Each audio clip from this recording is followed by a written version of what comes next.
Testing, testing, 1, 2, 3. Testing, testing, 1, 2, 3. Testing, testing, 1, 2, 3. How's my volume compared to the game volume? I'm curious. Let's see something over here.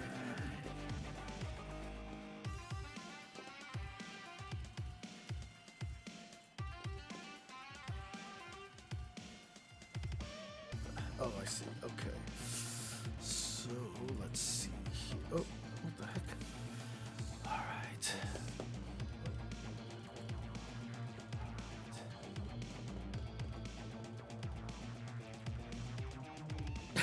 You can learn Marisa in 10 minutes. That's not true. You can learn Marisa in 10 minutes. That's...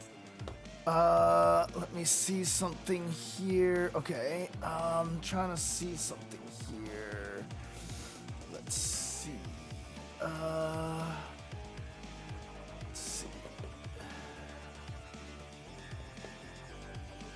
How do you use this thing?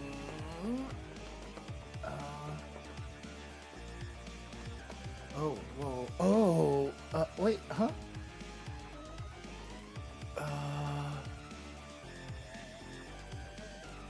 God, this thing is so old. Oh, I see. Oh, whoa. How does this work here? Let's see.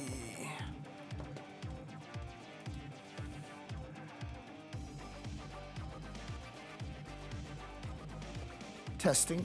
Let's see something over here.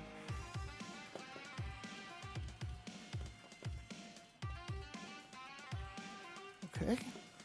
So, why is this disabled? I'm also trying to test something as well. Oh, there we go. Okay. So I have that. Huh. That didn't do anything. Oh, because I have to click save. Oh, cool. Look at that.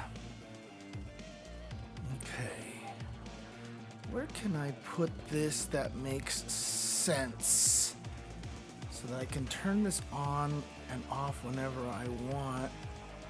Let's just throw it over here, maybe, like so. No, actually I don't want it there. Let's do this. Okay. Let's move this over here. And then I can do this a little bit, like so. And then I can slide this maybe over here. Okay. Wow, what happened? Oh my god, it forces a width? Oh, that's lame. That's not good at all. I'm just trying to like mess with the docks in my OBS right now, and one of these things is not behaving the way that I feel like it should be behaving. Yeah, I guess you can't make it any wider. That's really kind of annoying.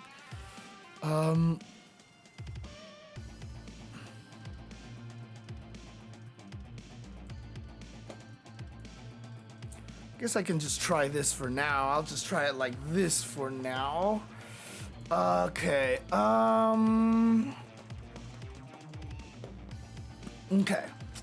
So, let me take a look at something over here. I don't know if this is actually possible right now.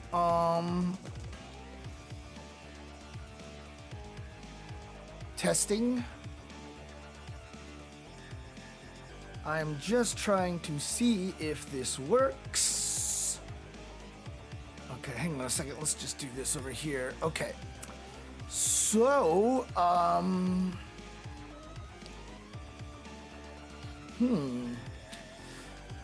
is this actually the same thing over here? So let's say I say something like, Marisa is really buff and very strong. Excuse me while I kiss the sky. Oh wow, they actually got it right. What is a very ambiguous... What if I just say something like... I'll say something in Chinese. 我现在很困，我真想要睡觉。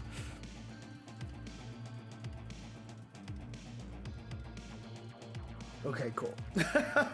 All right. So, hey guys, if you guys want to, only on Twitch, you should be able to enable closed captions now.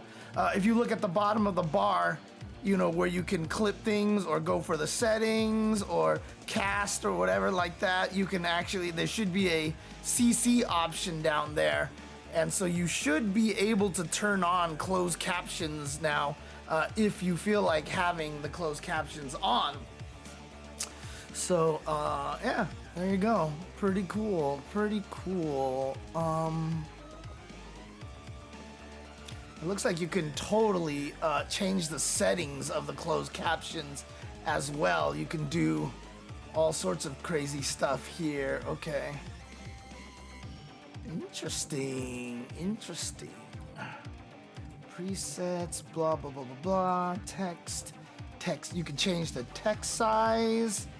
You can change the opacity, all these things like that. Okay, well, just as so you know, it's the closed caption is available now, so that's cool. You have the ability to use closed captions if you so feel like it. All right. Let's just do some labbing over here, shall we?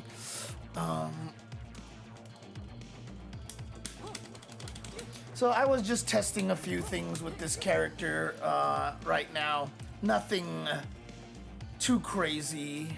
I was just trying to see when you get this, what kind of stuff can you follow up with the heavy one, right? You know, you can obviously, it seems like the best thing to do is the drive rush crouching medium punch. And then after you do that, you can get this, right? And then you can get some fun stuff going on over there.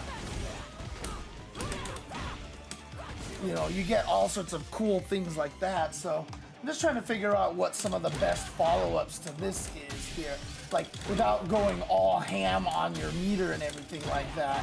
But obviously, if you want to spend all your, whoops, not this thing, this one. If you feel like spending all your meter, you can get this, right? Whoops, I'm not close enough here. Like so, and then once you get that, I wonder what the, this is 900, but that's like 1,000. But, you know, obviously you get a higher height like this. Oh yeah, look at that. But if you hit them with that, they reset. So that's not a knockdown, they reset there. So, ooh, okay, interesting.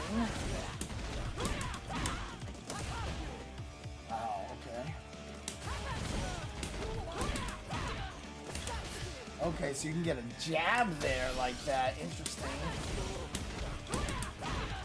I feel like that should work. Whoops. Whoops. Guess not. Actually, what if we just did...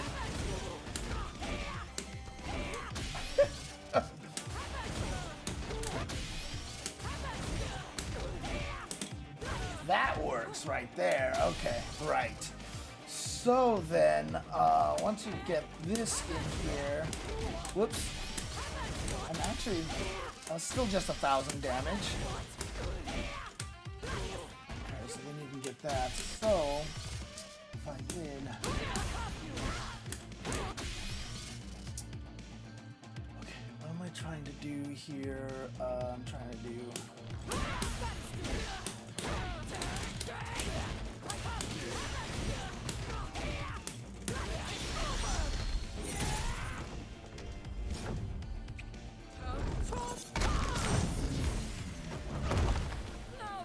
I mean, honestly, 6004 isn't all that great with how much I just spent for that.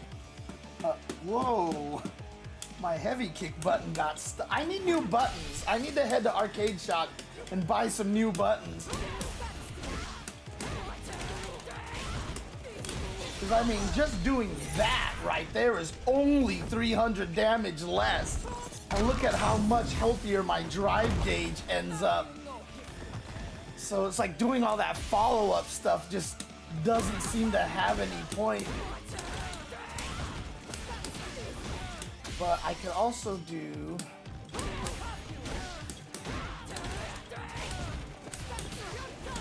Oh yeah. But that's... Oh, so that's spending another drive gauge there, and I'm not sure if that's even worth it there either. That's not what I wanted to do.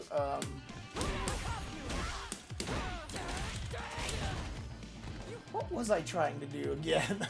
I forgot. I did. Oh, that's right. That's what it was.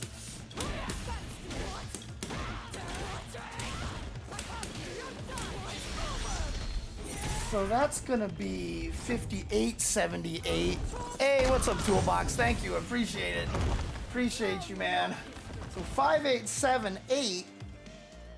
But look at how less healthy my drive gauge ends up that way. Like, just doing that straight up.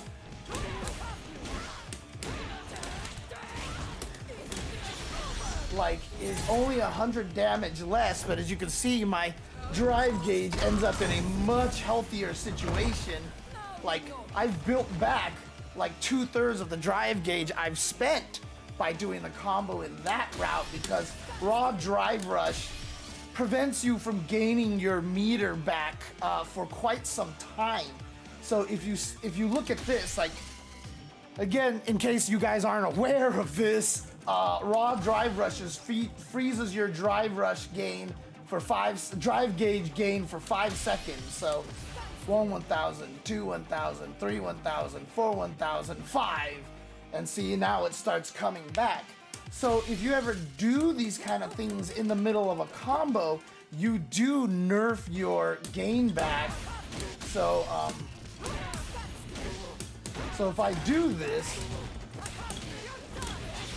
one, I spend an extra bar, and you can see my drive gauge is not coming back this whole time. And so I end this sequence with 3.5 bars, right? 3.5 blocks. But if I skip that drive rush portion there and just do this, it's already starting to come back because my last spending was way earlier. And I'm now at 5 bars. Now, obviously, if you think you're gonna kill, you wanna spend everything you can. But let's just say you're already at like 4 gauge. Oops, like you're at 4 gauges right now. Then for sure you'd want to do. Whoops.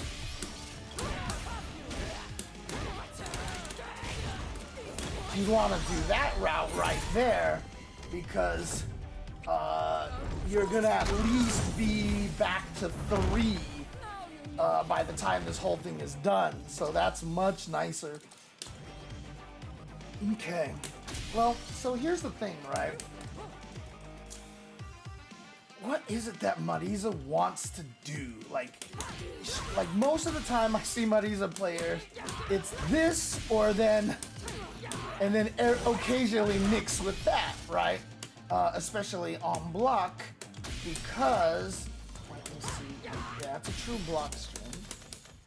If you, there we go. If you do the quick one like this, whoops, yeah. Huh. Whoops. Oh, that actually hits perfectly to hit the, oh, interesting. Okay, so that's actually timed perfectly to stop the drive impact, because, what is the drive impact? The arm, it should be first. Should be first frame. Well, not quite first frame armor. So if I do turn this off here, oh, because I have crouch light punch on as well. Crap. So sometimes she was doing the crouch light punch. Crap. Whoops. Yeah, see, you can punish her for doing that. Right? So that's why you gotta do charge and blow that up. Do I have time to charge the medium one? I do. Okay. And if I just do the medium one, there's a 4-frame space in there.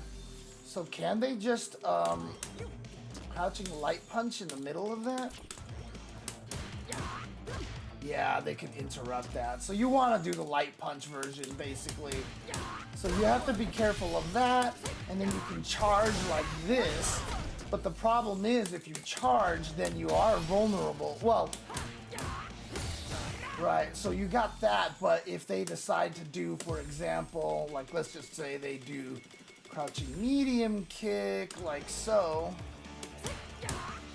they just blow you up, right?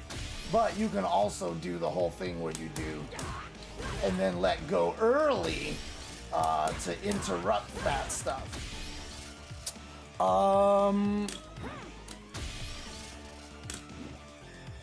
You know, most of the time I see Marisas play online. You know, they fish with this kind of a move. They try to Superman punch their way in a lot. The light one is pretty fast. Let's see, 25 and 32 and 28, yeah. So the heavy one goes the farthest, obviously, and gives you +3. And the regular one, okay, so they're all +3 here. Now, obviously, you're not in any range to really do anything to them. Okay, so if you're close enough, so if I did the heavy one, I'm close enough, this would beat all 4-framers. This would trade with all 4-framers, like so. So, if I did this, what is the ensuing situation? So I'm +5. That's it. And I don't have anything that can take advantage of that. I can't reach with anything. This is too slow. I can do crouching light kick maybe. Oops. Yeah, I can do that, but whoop-de-doo. Whoop-de-doo. Oh, crouching gives +1 for phalanx. Okay. So that means actually that this wouldn't work at all. So if I did this normally and they stand up and block this, yeah, it's only -2. So if it's -2, this won't trade anymore. This will trade, but again, probably won't give me anything. Yeah, see, that's 0 on hit, so there's no point for that. So you'd probably want to do, oh, that's 6 frames too. That gives me -2. Yeah, 0. You'd have to do that, and then you get a +6. Which doesn't really lead to anything. Oh, that leads to that. Okay, so can I do... Whoops, what am I doing? See? Oh god, that's not even fast enough to combo.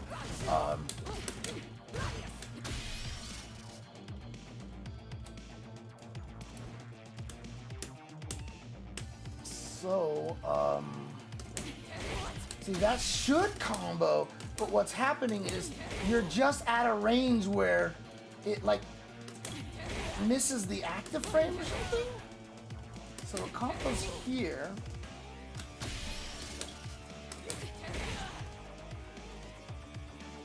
Yeah, it doesn't hit until the second active frame, so it's not comboing. Oh, what's up, Silent Scope? How you doing? So you would just, I mean, you're saying just like, and then go into stance?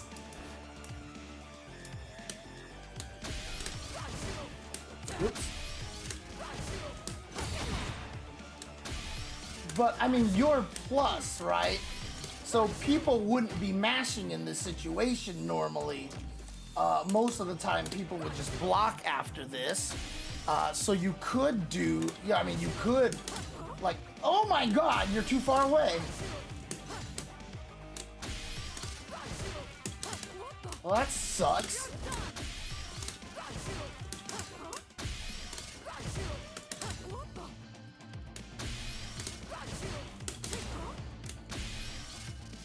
Yuck. It's easy to see why a lot of people believe that Marisa is not particularly strong, because it just feels like, hey, thank you for the follow, gaming. It feels like a lot of the things that she has doesn't flow with itself. You know what I mean? That's the interesting part. What if I do crouching light kick? I'm +4, that's it. So crouching light punch is the best. It gives me +6, but I don't think this is gonna reach. Right, so that's not gonna reach. This reaches, but I can't get any combos off of that. Like, I just don't get any combos off of that. Because it just happens to hit on the wrong active frame.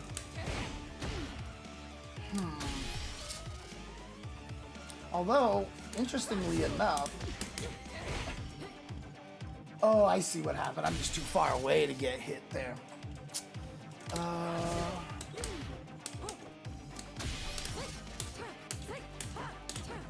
Yeah, she just has a lot of obviously very, very slow buttons, which is a problem. I mean, you could just be like, or you could just be like, oh, what the heck? Oh, that's right, you can't cancel into her stance. You're not allowed to buffer a move into stance. You can only do raw stance, so...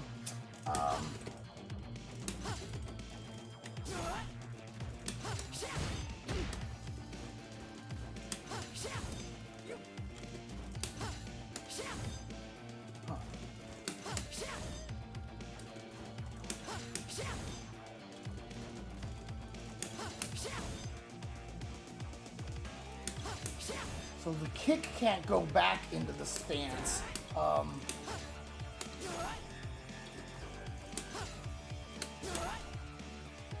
thought can you only go back to stance on hit or block? Let's see. Hold button to maintain stance.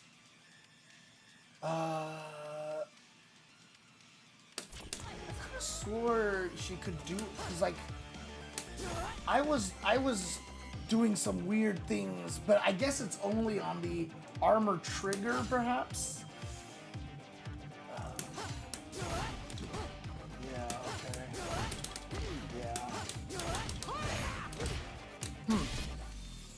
Yeah. Only if it triggers the auto counter hit, basically, is how you can get that.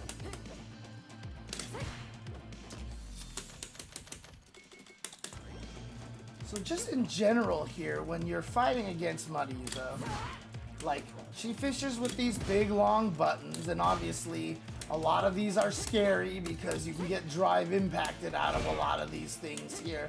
But you know, if they block this, you're plus, which is nice. If they block this, you're plus as well. So it's scary for them to try to do stuff afterwards. But at point blank range, I'm not even close enough to get that. So most of the time what you see is, well, let me see something. A heavy one. Yeah, so you're too far away for that. So most of the time when you block this, and she's +4. Obviously, I can throw out an 8-frame button. I'll trade with lights, and in that situation, it actually would be beneficial. No, it wouldn't be. It's still only +6, and I'm too far away. Okay, so I'll beat it with the standing medium punch, because they'll extend their hurt box like that. But then that really doesn't get me anything either. I'd have to do that. So normally after they block this, you are +4, so they do have to respect you. Alright, so there's really... Whoops.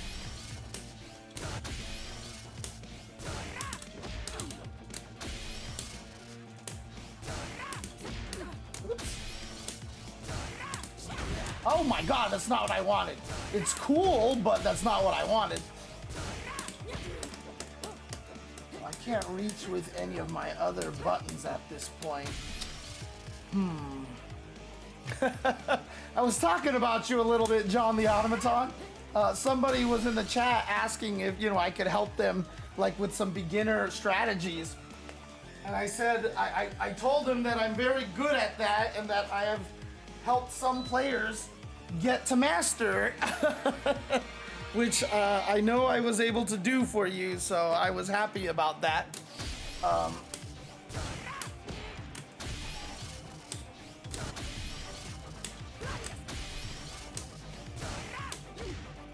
Oof. His armor on this doesn't start until frame 5. That sucks.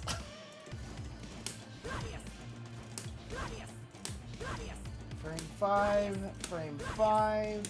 But this one works, so you can do, I mean, you can do stuff like that, but... Where are you going? Strike three.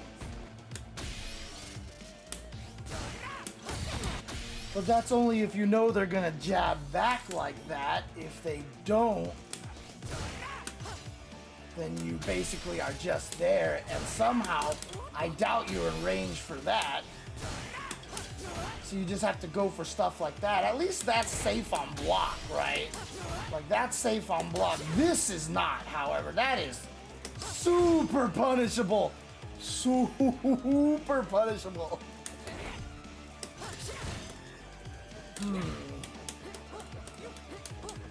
Cool. I'm glad I was able to help.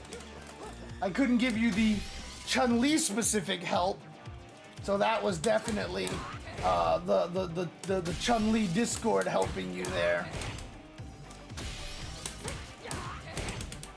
Oh, you can't even do the follow-up on block. Okay.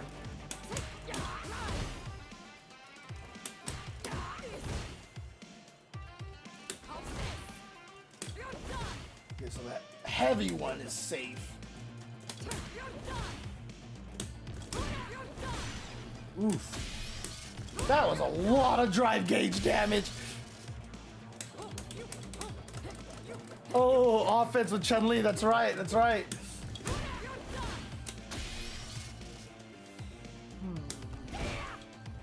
So that's plus as well. See, the awkward thing about her is that she gets the +4 right here. But this is actually a very unremarkable range for Marisa here.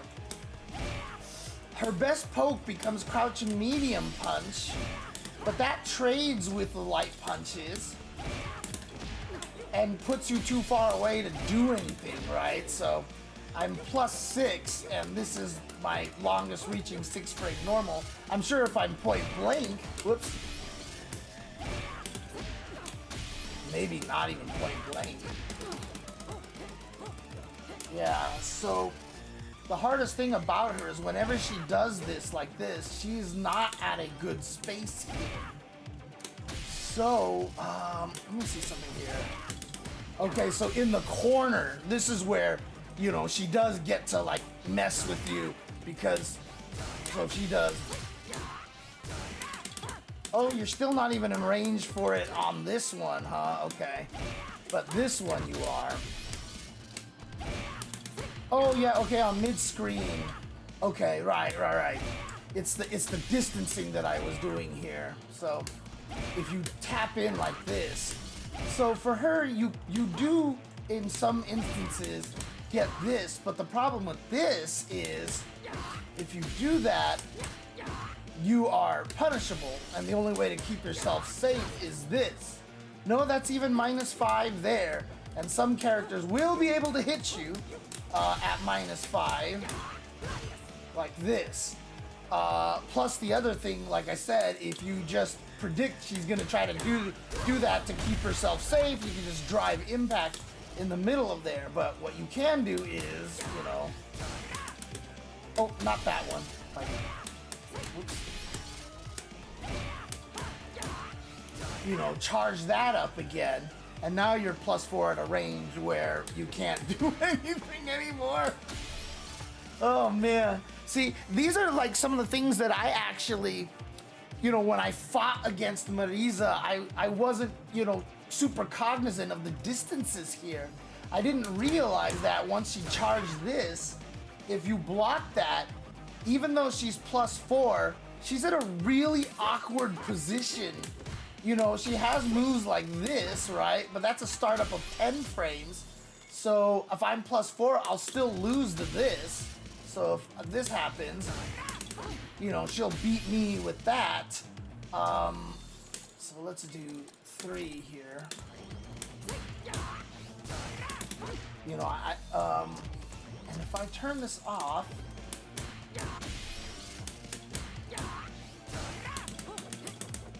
I can do standing light kick. So that's a guaranteed poke right there. But does that work at like most distances? Yeah, it looks like it.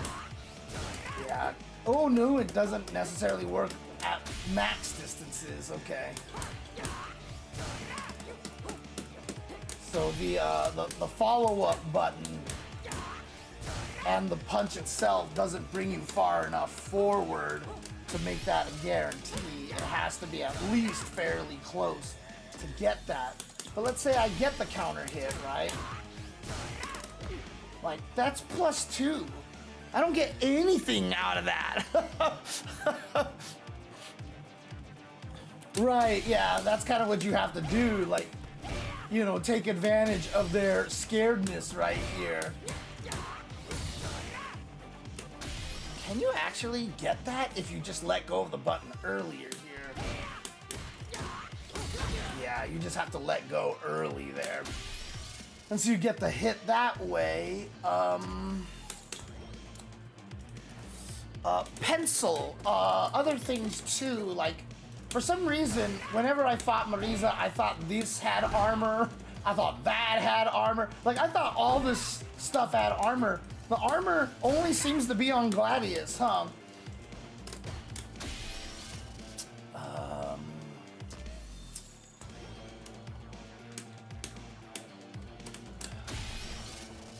Let's see. Yeah, her armor, the Gladius armor is only upper body. They can hit you in the leg, for sure. Oh, right, yeah, okay.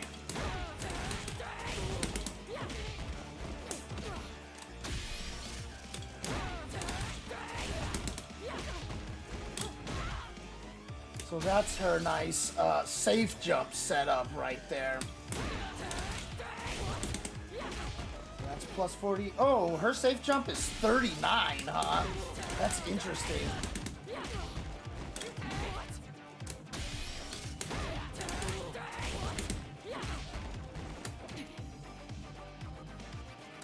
Or is it different because, here, let's do this here. Let's switch to, okay. Check something here. Just want to make sure I have my info correct here. Let's see here. Shoryuken. Shoryuken is only, light one is 5 frame startup. The OD Shoryuken is 6 frames startup. So light one is the fastest. Okay,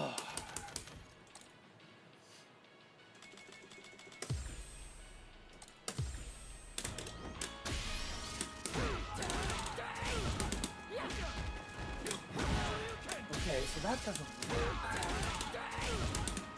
Could have swore this was a safe jump setup.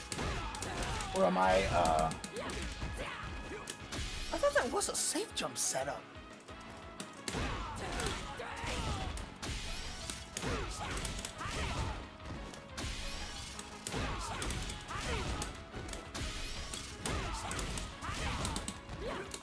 not that one.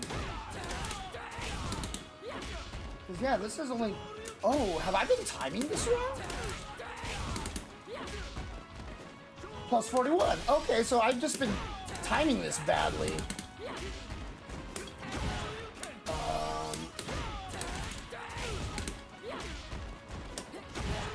Huh.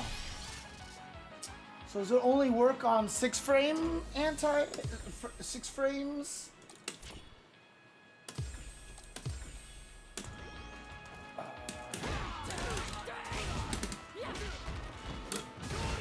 Okay, so it works on 6 frames. It works on 6 framers, but not on 5 framers because it's plus 41 and not plus 42, unfortunately.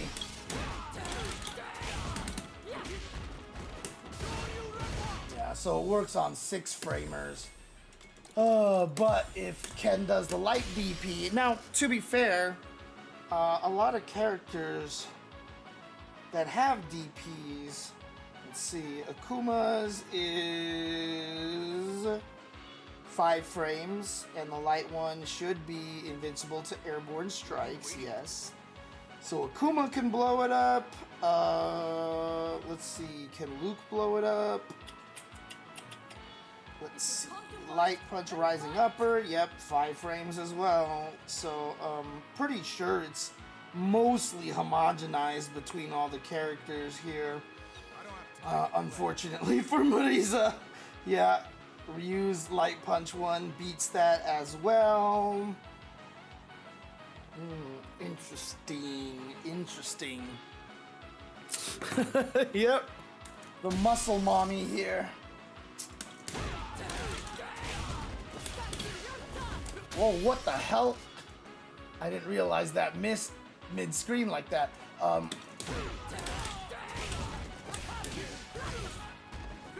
That's plus... Okay, so that's actually a real setup then. Whoops. Whoops. Which one did I do? Whoops. Let me see. Plus 43, okay.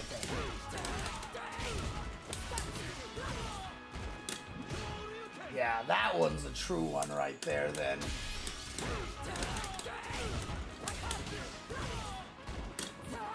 Oh god. Oh, but it misses that way.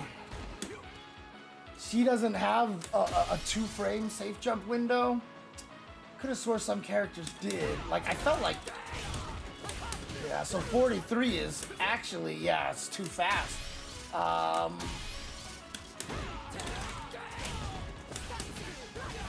So that one is 40.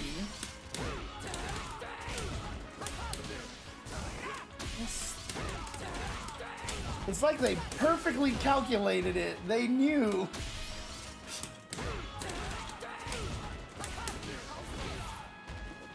It's 41. That's not gonna be it right there. Let's see, what else can I try? That is 39. That's 37.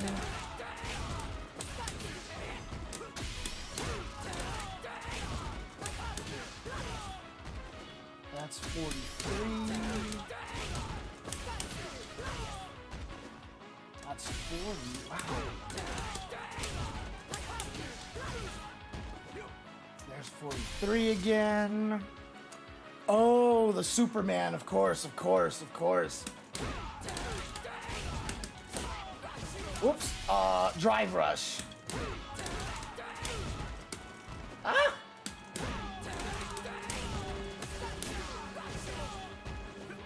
$42. Yep, there it is. Okay.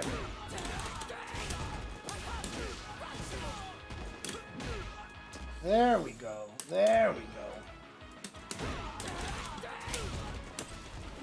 Dude, why is my drive rush so bad? There we go.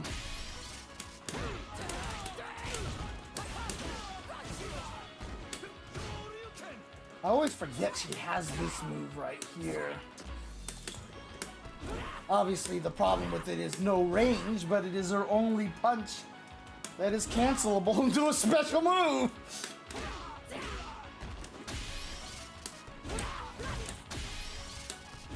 So that is plus 13, which is just, let's see, oh, you could do that, huh? Wow, okay, yeah. So, but that really doesn't get you much. You can do that if you, oh, that's a safe jump setup too. That's an automatic safe jump setup. What's up, Billy Badass? So, I mean, if you did something like, oops, this one here, plus 13. But again, like, you can't really, there's like no easy, there's no good way to land this, right?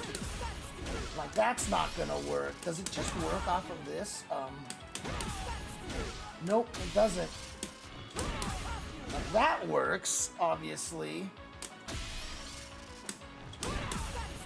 But again, same situation. What kind of opportunities are you gonna have to land this a lot of the time, you know? Whoops.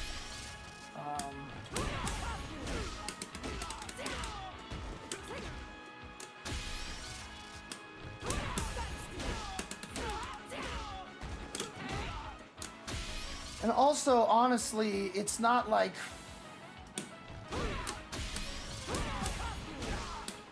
I mean, you're better off doing something else anyway, because you could do... Let me see,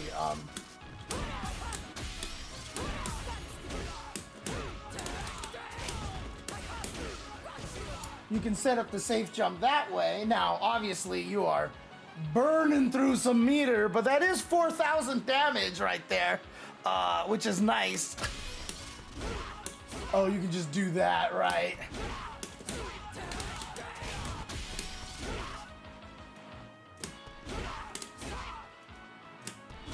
But like I said, what are the situations you're gonna land these things? It's gonna mostly be like some of these crazy Oki situations, right? Like, but again, like, you don't really get real Oki off of this. Oops.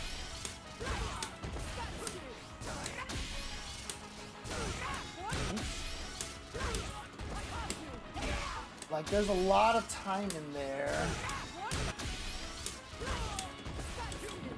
So what was it I was doing one of the other days? I was doing, what was I doing? I remember I had a setup that I was, oh, I think it was in the corner is what it was.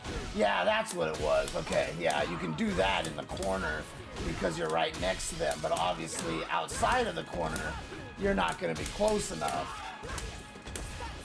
Like, that works right there. And only ODDP will actually get you. It's usually after counter DI, right? Makes sense.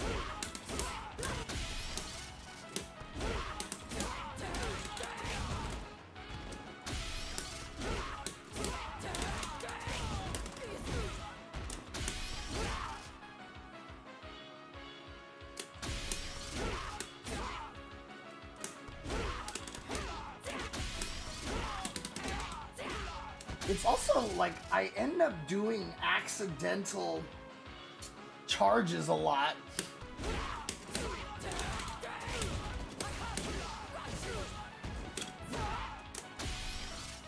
Like, I have to be careful of that. You have to be very cognizant to make sure you're not accidentally holding the button a little bit.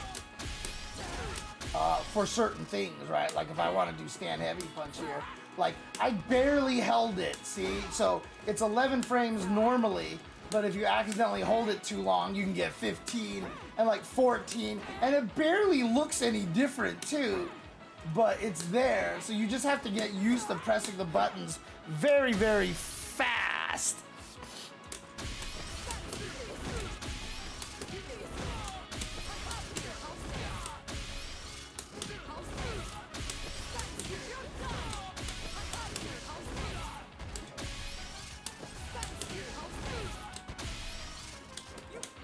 So again, you know, the way Marisa plays neutral really just is about poking with these long-range buttons and just trying to find ways in, like find ways in where the enemy isn't paying attention or something like that, and get the +4 here. But as I was saying earlier, Pencil, this situation sucks. Like, being +4 at this range really just kind of sucks for Marisa, because the only thing that she can check with is a standing light kick, and that's not even guaranteed at all ranges.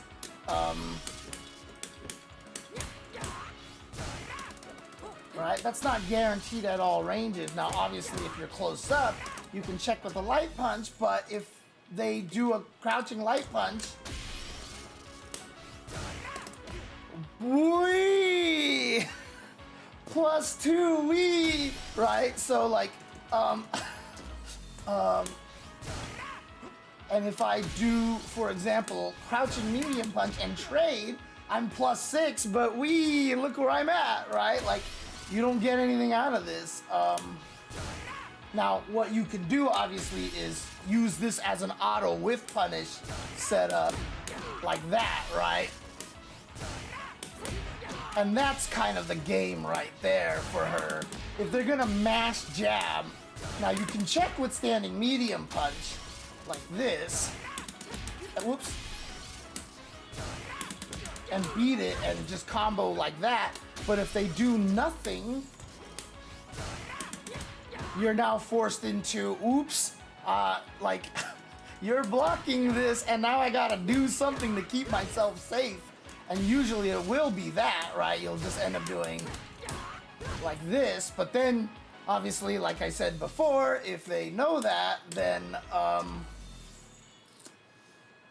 they can drive impact you, right? So that's 1, 2, 3, 4, 5. So let's do 5 here like this, so you can do.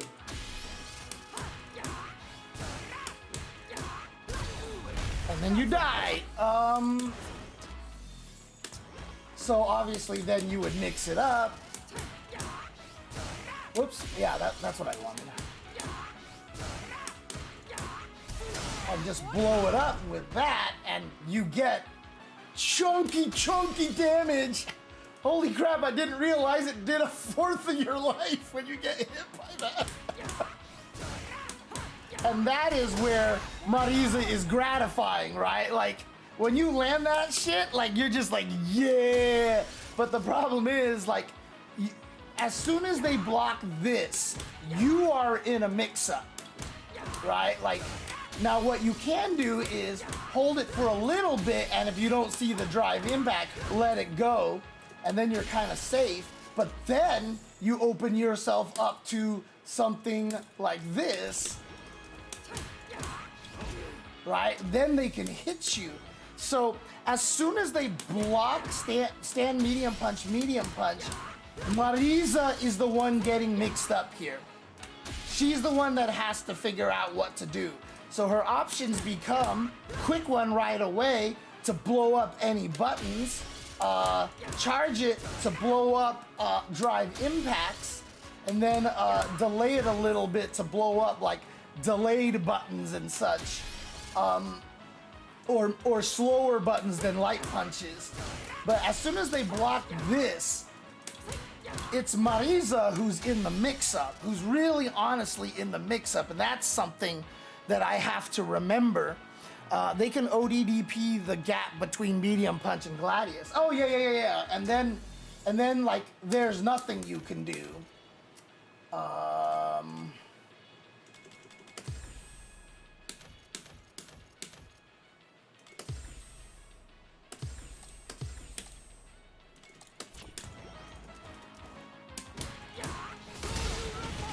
That's just gonna hit you.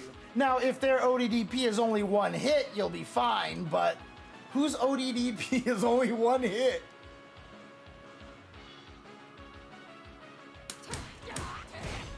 I didn't put Elena aside, but I got to master with her, so I'm moving on to other characters. I will probably keep Elena in my arsenal because, to be honest with you, I really, really enjoyed Elena. Like, she was really interesting to me, and then when I played her, the way that she was interesting was very interesting, and it was interesting in the way I was hoping it would be interesting. So I'm gonna keep playing her. However, do I think she's a good character? She's okay.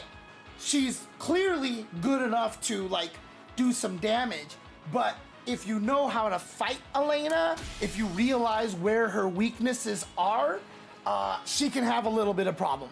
She can have a little bit of problems. But if you don't know, she's gonna have a lot of fun. And I'm telling you right now, most people are not going to know. And this, like, most of the time you're like, okay, well, I use Bison, and there's this cool shenanigan trap, but all you have to do to get out of it is blah.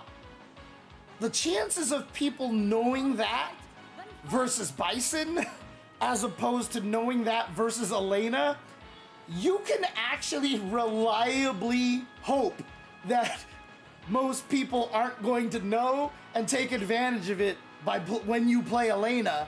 But when you play Bison, you can't rely on it because, yeah, you can take advantage of the fact that one character is used a lot and another character is used very rarely. And by the way, everybody, just so you guys know, because I know you guys weren't here before, but I have figured out, and I just got it set up, but if you actually highlight the window on Twitch, you will see now that there is a closed caption button on there. And so you don't have to have it on, but if you do turn it on, closed caption actually exists now. So if you like that option, it is there for you guys. Yeah, and there's basically nothing Marisa can do here except maybe...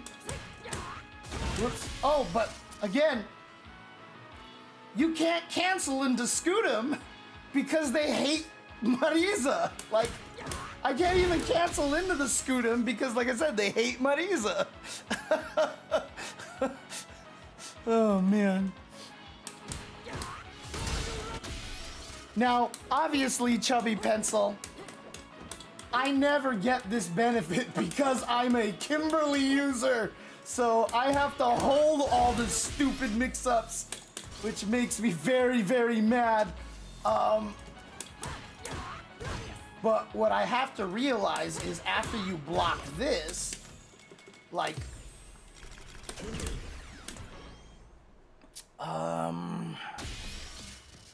so let me see something here. If I do this, right? If I respond with a, let's try standing light kick, shall we? After three. Yeah, so that misses there. So what I could do, let's see, does crouching, well, no, because in my list over here, standing light kick has more range than all of her medium punches. So hey, what's up, Cammy? Hi, how was your Stardew stream? How was the Stardew stream? How many viewers in this chat right now are actually big fans of Stardew Valley? If you're a fan of Stardew Valley, you should go follow Cammy so you can watch her play Stardew all over the place. So with Kimberly, standing light kick doesn't reach. So standing medium kick is going to be really the only button that works. Oh yeah, fighting games. Let's go. Oh, what's up, Wolfgang? Did you just jump in here, or did you come from Cammy's chat? Actually, so if I did standing medium kick here, Marisa can't do anything about this because of that. And Scootum though would be able to beat it though, because standing medium kick for Kimberly is so slow. So that is an option, particularly in this matchup, because anything else she does won't reach. Whoops. Whee! Yep, so, yeah, so she sets herself up to be auto spacing trapped like that. So Kimberly is actually kind of in a shitty position right here. Although, you know, like I said, standing medium kick is probably the best option. And then you just have to see if the Marisas start to try to add this in here. Now, if I'm in the corner, does it make a difference? No, it doesn't. It's the same spacing, yeah. So standing medium kick for Kimberly is the best option because it'll beat everything that Marisa tries except for Scootum, which is scary proposition, but the whole thing is that you just kind of have to count on the fact that, you know, if you actually do the standing medium kick one time, and then you think that the Marisas are gonna start doing that, that's just your opportunity to jump away, right? So if I instead make her jump forward, because I predict that the Marisa is going to try to go for the Scootum, I kind of get out of there, basically. Oh my God, I had the delay. Why did I have 18 frames of delay? Jesus Christ. So Hard Guanaco, you can get money from YouTube. I don't have it set up right now. All right, have a good night, Cammy. Have a good night. I don't have it set up yet on my YouTube, Hard Guanaco. There are options for it, but I haven't set it up yet. Block, so forward jump, do it after 3 blocks, like so. And see, that happens, and now she gets out for free, right? And like, I have to do something. Like, I can just try to get away. Oh crap, like try to get away like that, but Kimberly's gonna hit you anyway. So this is a shitty situation for Marisa there as well. Unless she holds this, you know, guards the cross up. Like let's say Kimberly does the cross up, I will do the automatic Scootum trigger. I can hold the Scootum afterwards on the other side and hope she hits a button again, and then I can keep trying to get away. But it's, again, the situation here. So the thing that makes Marisa weak is the fact that every time she gets you in a mix-up, she's in a mix-up, right? Like, she very rarely has situations where you are in a mix-up and Marisa gets to kill you if you guess wrong. But if you guess right, she doesn't die. Twitch, yeah, absolutely. And also, honestly, if you would like to support, there is other ways to do so that have nothing to do with those. You can actually just click on the either the PayPal link or you can click on the tip link. Either one of those will work in terms of supporting me through direct donations. Where's my TV remote? Over here. So I think it's on this monitor over here. Yeah. So one of them will open up to stream elements where you can tip, and the other will open to PayPal where you can also tip as well. So those link work if you do feel like supporting me. Right, and the advantage that Marisa has is, you know, if you're right. Oh God, that misses. Oh, you can micro walk, that's sick.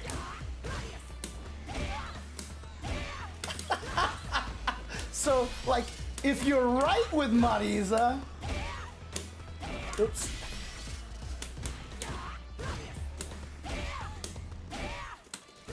Like, you can just do gobs of damage.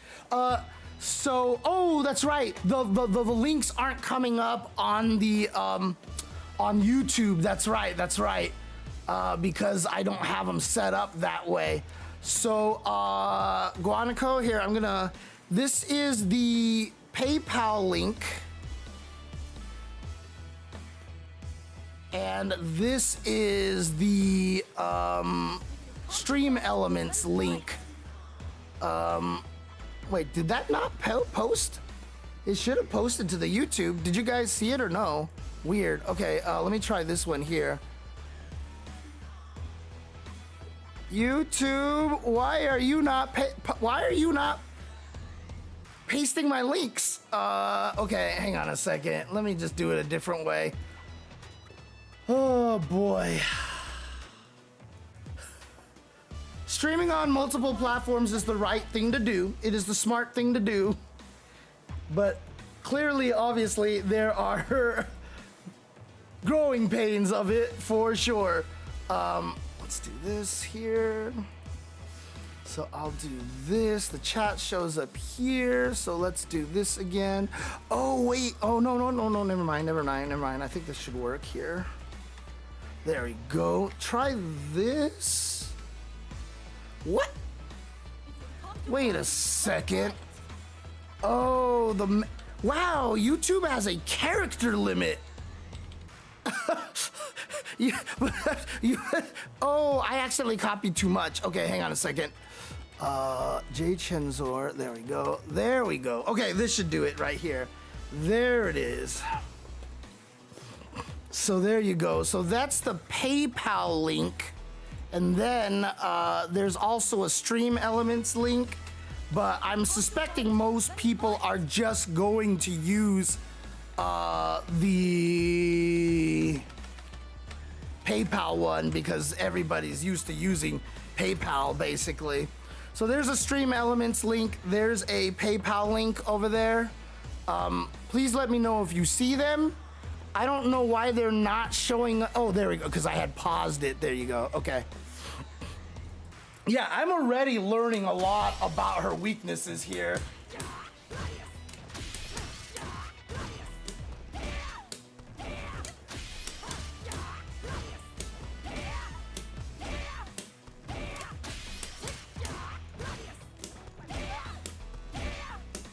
That's too far. Oh God, I want the third one so bad. Oh no, there's no way. Yeah, there's no way. There's no way you're gonna be able to get the three of them. You might be able to do it like this. Oh, is it just runs out? They just don't let you do it. You don't have the juggle. You don't have the juggle count for it. Okay. That makes sense. Cool, you see him? Nice. Thank you. Right, because the punish counter, when you launch them with it, will not add any sort of data, add any sort of juggle count, basically.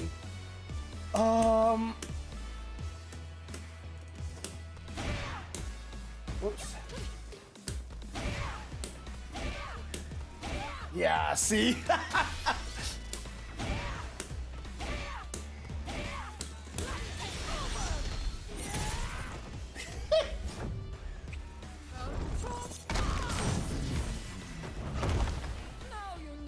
I mean, that's decent damage, but I think more impressive is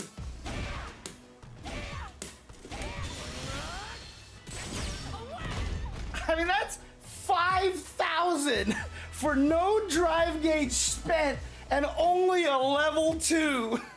I mean, a level 1. A level 1, right? I mean, dude.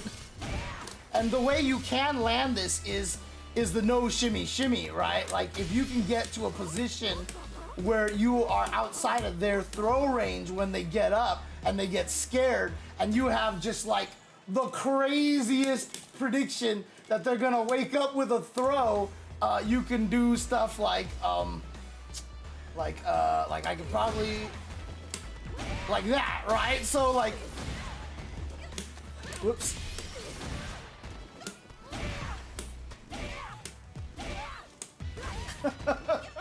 Right? Oops, I didn't go back far enough.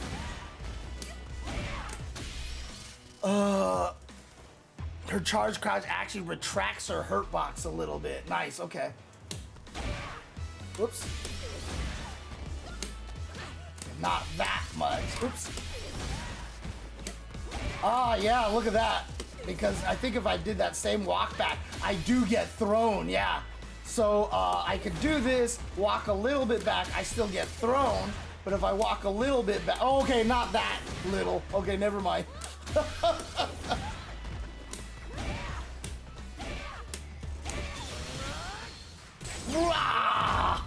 5,000 big old damage right there. Love it. Love it, love it, love it. But again, you know, the biggest problem with Marisa, clearly right now, is that every time she puts you in a mix-up, you're in a mix-up. So if I do this, I'm in a mix-up, right? I can get drive impacted here. I can charge this to kill drive impact, but then you can punch me, you can hit me because this has no armor at all. Oh, I'm sorry, that has the armor. Sorry, you can hit her low, basically. You can hit her low with a longer range move or something that's cancelable is, because if I'm not mistaken, oh, I need to do 2. Yeah, see, it's not even that you need lows. You don't even need lows. You just need something that hits low enough, right? And so what that actually means then is Kimberly can just do that in the standing medium punch probably. So if I did this, I don't even know what any of these things are. So if I just did, whoops, let's actually do it this way here, like so.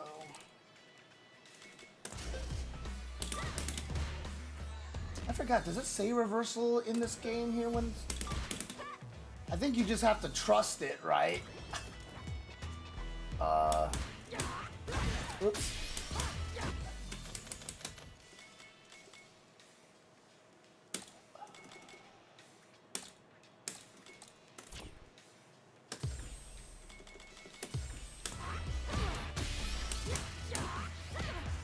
Yeah, so she gets the combo. She does.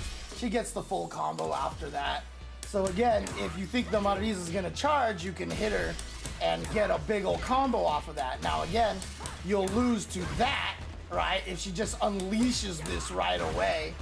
Although, I wonder if you actually delay it, like, if you delay it by 2 frames here, okay, by 3 frames, theoretically, no one's gonna be able to do this accurately every time. You'll block that, and then, if she charges,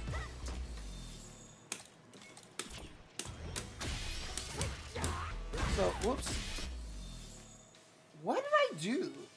Oh, I was changing the count, not the delay, because I'm an idiot. Okay, yeah, there we go. Okay, 3 frames like this, like that, and you'll block it. And then if she holds it, you know, there's this little middle timing there, which requires Marisa to manually let go of the button to hit you by holding it just a little bit longer. The interesting thing is why? Okay, yeah, there you go. I was like, why am I getting a punish counter? So Marisa has to think about doing it right away, delaying it a little bit, or holding it. And in every one of those situations, if the opponent guesses right, Marisa takes a big old chunk of damage. So this, like, even though this is really strong, like, I was fighting people online and, like, seriously, like, I'm just, like, blocking this stuff and I'm just like, I don't know what to do. Like, I was so scared because for some reason I thought, like, Marisa had more armor on things than she actually does. So I was definitely being too scared. Oh yeah, and then people have been able to perfect parry it as well.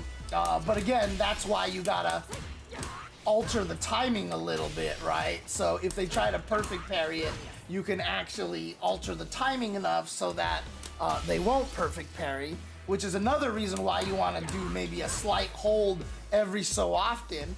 But you see right there, I did a hold long enough that I would lose to a 4-frame button. But again, this is the thing that Marisa has to do. So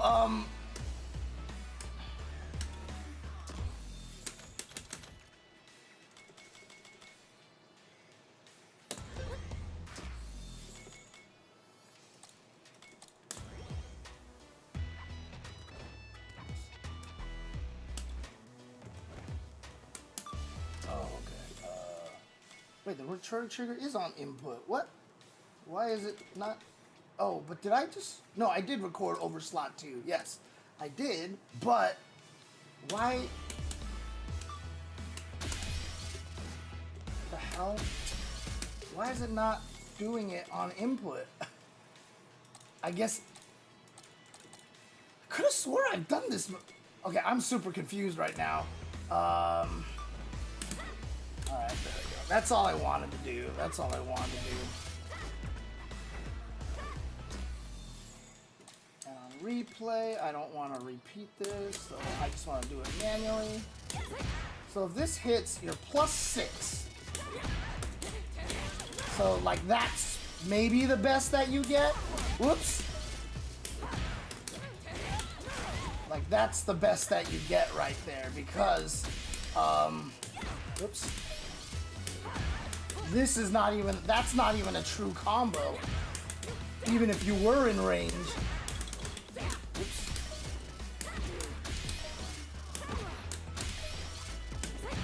Yeah, most of the time you're not going to be in range, but like I said, the follow-up doesn't even combo normally. That only combos on counter hit. But this is still a very good whiff punish move. However, most of the time, like if you're whiff punishing from that far, like there's a chance that that's not gonna hit, right? Yeah, it seems like it's at least pretty consistent. Okay. Yeah. Oh, that still hit. Wow.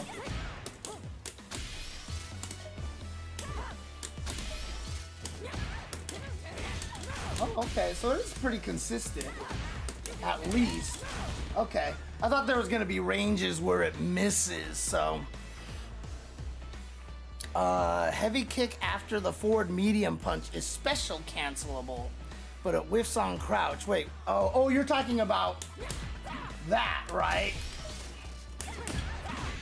Right, but the problem is with that is that, you know, again, you don't really get anything off of that unless you're planning to kill, right? So, unless you're planning to kill, then you can get this, which is gonna be nice, beefy, chunky damage here. That's 5,000 damage right there. So, hey, thank you, Guanaco. I appreciate you, man.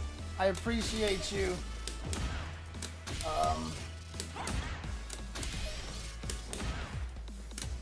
Oh, what am I doing? It's forward medium punch. Okay, you don't have to hold forward, okay?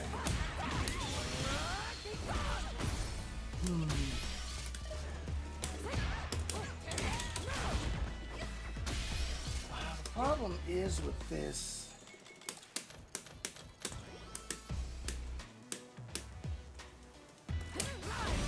See, that doesn't combo. Only the light. See, the problem is after all these lights, nothing combos for her. Like Gladius doesn't combo. Obviously, Superman Punch isn't. Quadriga isn't gonna combo. Nothing off of Scoot. You can't cancel into Scootum. I keep forgetting. this is it. Like, this is all you get for her lights. So, you know, if you're doing a light confirm, which she can't even do that. Let's see, she's +4, so she just has to do that. Okay.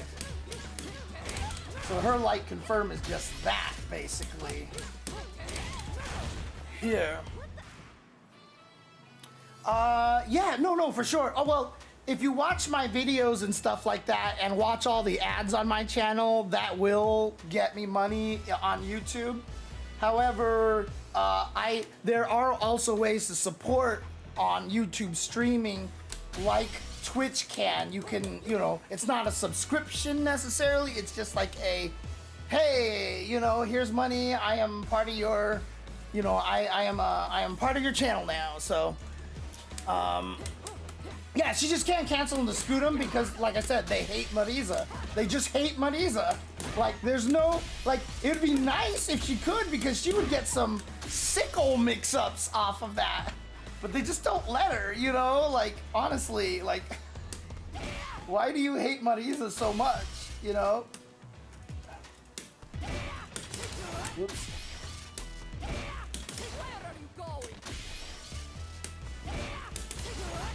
Whoops.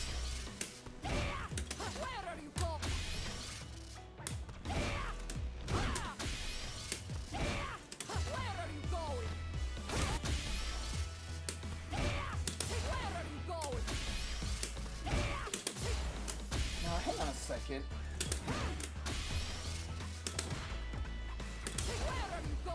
So that's 12 frames of startup there.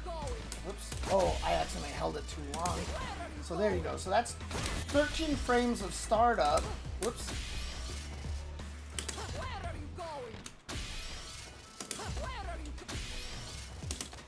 Oh, I see. I can't do it right away. But it's the same. It's the same speed.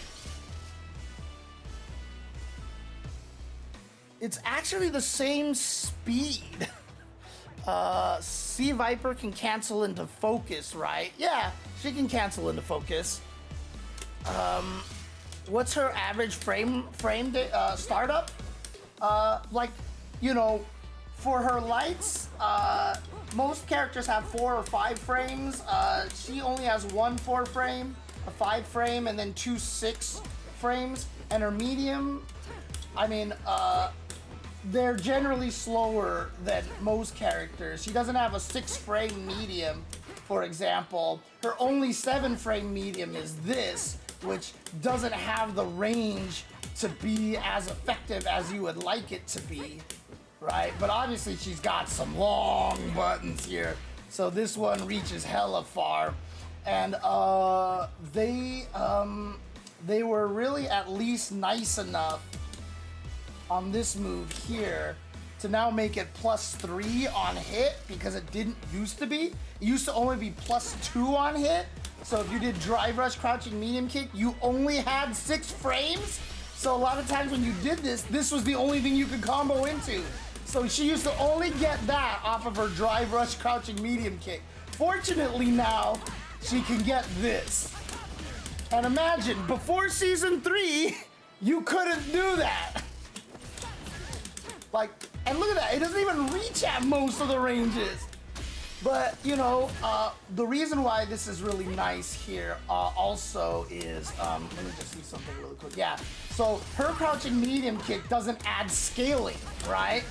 And so what happens a lot now is that, you know, that is where it comes in handy, right? Because if you actually get a drive rush cancel, you can get the crouching medium kick here.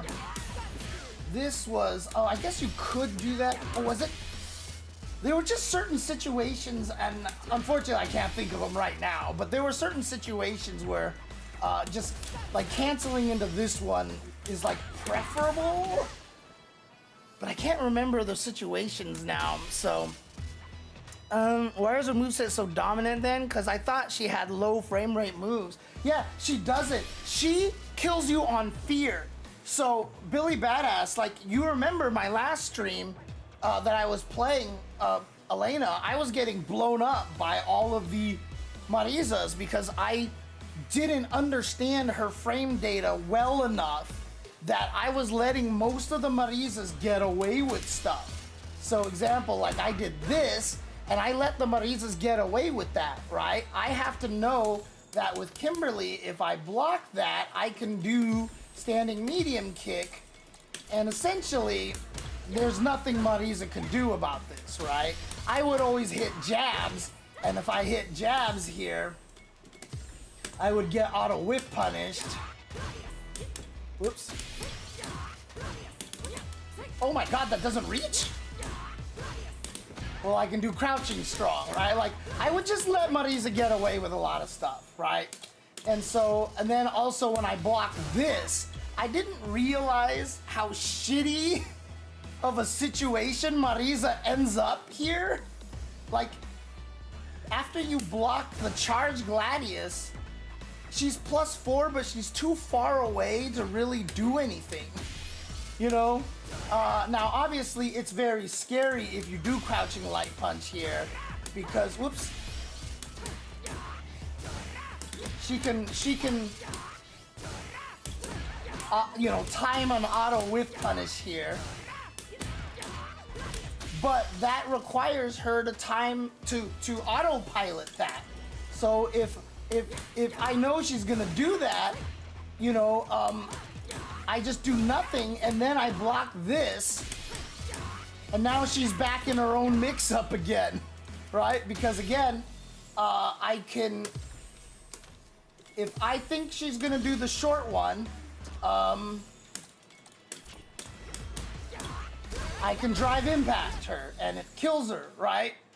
But then obviously Marisa can do this. That's great right there. However, if I think that she's going, like, as the Kimberly player, if I think that she's gonna hold it, then I can do, whoops, I had changed the recording.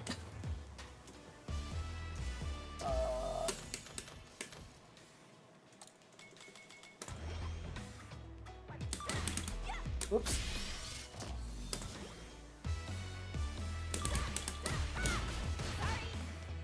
Right, so I can just do that.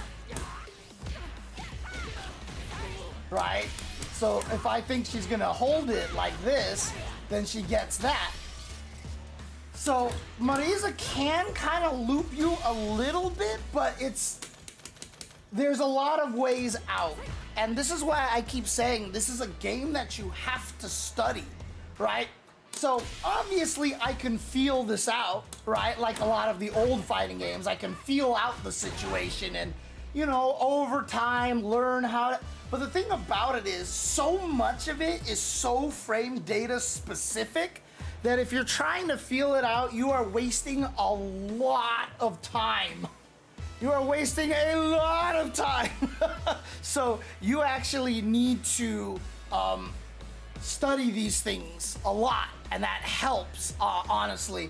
In old fighting games, it worked very, very well because the solutions were fairly absolute, right? If you had an invincible DP, the invincible DP just worked, right? And, you know, you had a lot more defensive options. I could just parry, you know, or I could backdash, I could focus attack, I could roll in CVS2, you know, like there was a lot more solutions to these problems, so you could kind of fill them out a little bit easier. And the best thing about having DPs really strong, and this is a critique that I have had for Street Fighter 6 and 5, because I love invincible DPs.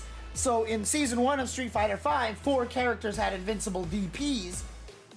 And they were like, yeah, that's not fair if they have invincible DPs, so let's get rid of it for everybody. So they took away everybody's invincible DPs. And since then, we've lived in the no more invincible DP era, which is really, really, really, like, it makes Street Fighter significantly more Tekken-like in that now I have to study these strings.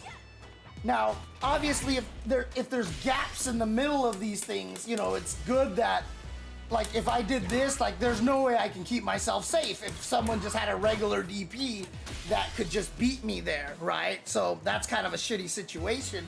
But if you know the game has invincible DPs, you kind of build the game around it in a different way to play. So the reason why I love invincible DPs so much is because they get you out of situations. Now, you can also just make it so that the only DPs that are truly invincible are the heavy DPs. So if you bait them out, you get to murder them, right? So the beautiful thing about an invincible DP, why I personally think the Dragon Punch is the greatest designed fighting game move in the world, is that the Dragon Punch teaches you fighting games by itself.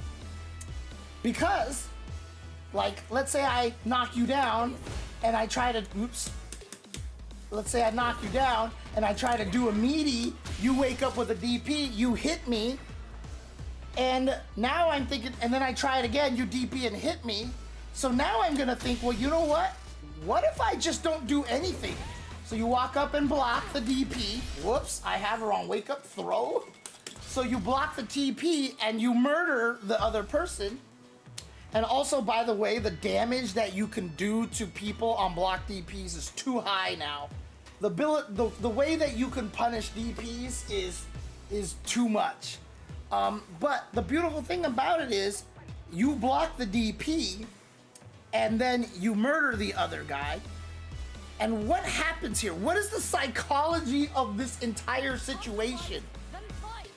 The person who did the DP is never going to go, what the hell, man? Blocking is so cheap. Like, he shouldn't be able to block my wake up DP. No, automatically, if you get your invincible wake up DP blocked and you die, or you take some big chunk of damage, you're automatically gonna go, all right, good shit. Or like, ah, oh, dang it, he knew to block. When I was first learning Street Fighter in the Street Fighter 2 days, I then came up with the idea of, oh, if they're gonna block my DP on wake up, I should walk up and throw them. And I was like, genius, I'm the smartest person in the world. So I couldn't wait to land that on somebody. Knew that they were trying to bait my DP and then I would just walk up and throw them. I thought I was the genius. But what's happening here is I'm learning fighting games. Right? I'm learning fighting games. Like, oh, this guy blocks on my wake up DPs. Let me think of a way to punish them for doing that. I'll walk up and throw. You're learning fighting games. And so, like, this one singular move design, one, helps you feel more comfortable on defense, so defense isn't as scary. And at the same time, it teaches fighting game fundamentals. It teaches you the mind games of fighting games, and it's like not super powerful because the whole concept of a DP is that you block it and they die, right? So, you know, that's really what it comes down to. So what is her 8,000 damage, DP damage combo? What is it? I just want to know. I want to know what it is because I actually don't know what the route is for this. So B. Liu, the reason why I'm learning this character right now is because I want to get every character to master. That's my goal. I'm getting every character to master.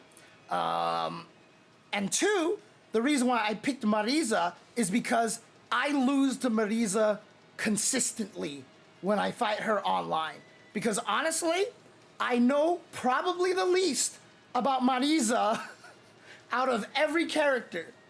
And people are gonna be like, but James, you're a commentator. You should know more Marisa. I just never felt like I had a reason to. Because throughout most of, like all of season 2 and partially through season 1, who was using Marisa? Nobody was using Marisa. And so like, I just never really sat down to learn her. Yeah, even more than Lily. Because you had players like Hibiki and you had players like El Chicote and I Peru who actually used Lily. But every single Marisa player left to M. Bison or some other character. It was like M. Bison, really, mostly. So if I get the punish counter, it's boom. Back heavy punch, drive rush, back O. So I do, whoops. Whoops. Do I actually have more time for that or something? Oh, I see. It's not charged. It's not charged back heavy punch. Okay, so it's just, so you do this, and then you do forward heavy kick. Oh, you just kill all your meter like that, huh? Okay. So you just do, whoops, oh no, wait, but I run out of meter. Back heavy punch, drive rush, back heavy punch. Because you do the, oh, okay. I didn't let myself get all my life back yet, so. Whoops, not charged. Forward heavy kick target combo. Whoops, and then charge back heavy punch, heavy gladius. Whoops, no, forward heavy kick is not charged. Whoops. So I do,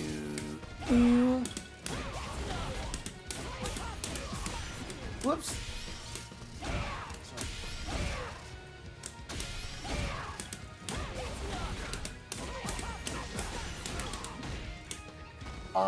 Then charge back heavy punch. Do you actually hold the gladius or do you just let it go? I think you probably just let it go, I'm assuming.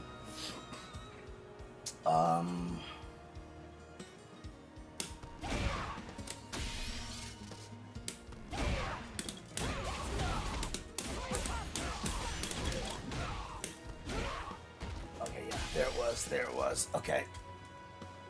All right, here we go.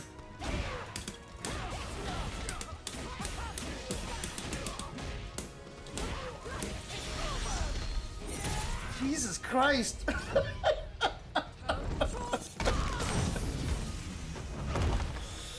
Oh boy. 7779. Okay. Now you need at least your whole bar, right? Because if I'm at 4, the OD step kick puts me at only 1 drive cancel, right? My roundhouse button is stuck again. I was like, why am I not roundhousing? I need to get new buttons. Dude.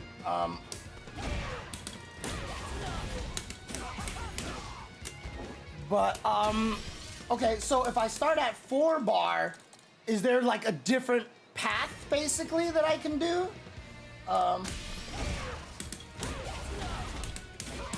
I see what's happening. Okay, you gain the meter through the hits. Okay, got it.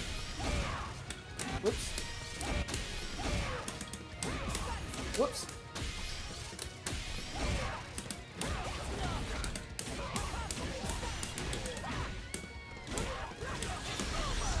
Like so. Well, all of my buttons I need to change them. My buttons are really old at this point. So, okay, there you go. Is that technically her highest damage combo outside of being in critical art? Or does she actually have something that's just like, you know, I need the stupidest setup in the world to make this work, you know, blah, blah, blah, blah, you know.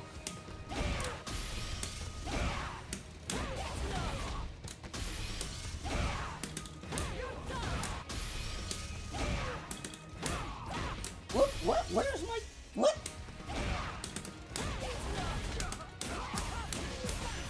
Whoops,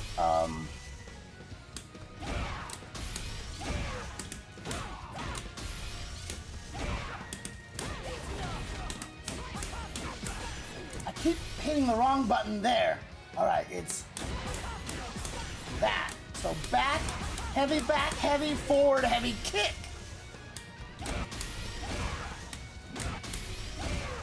I also don't know why I think her knee is back. Like, a lot of characters would do knees with back button because, like, for when you could have a character that could control whether they do the far or the close-up move, you would do back and that would come out as the knee. So every time I've seen Marisa, I've always thought the knee was back for some reason.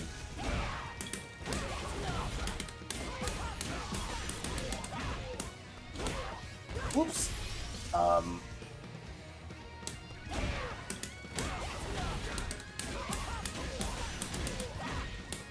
Why am I doing it that way? God. It's just the muscle memory needs to come intact.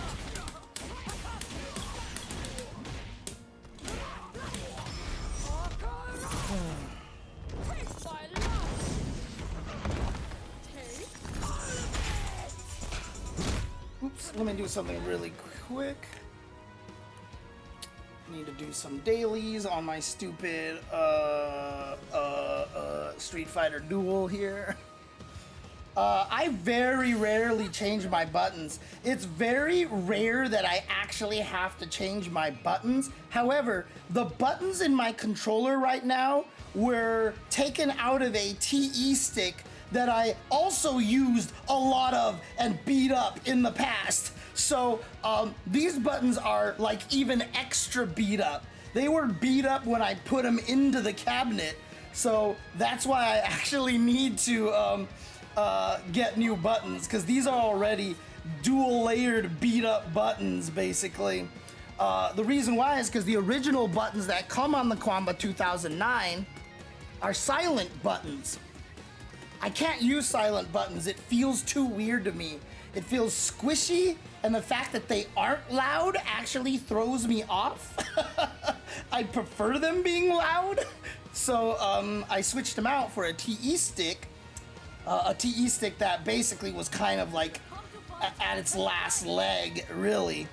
So I've been using those buttons, but now they're having problems. So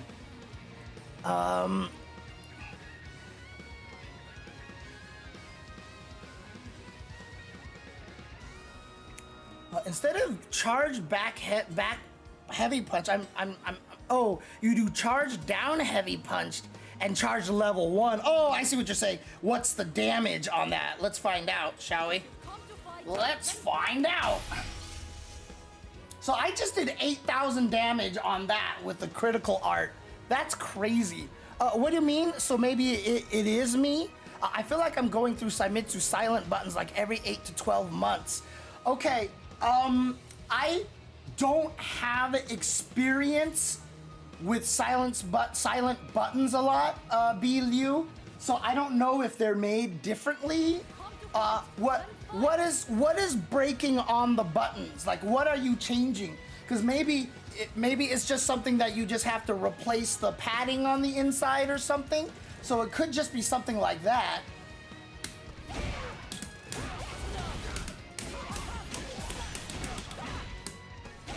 Oops, I forgot what I was trying to do.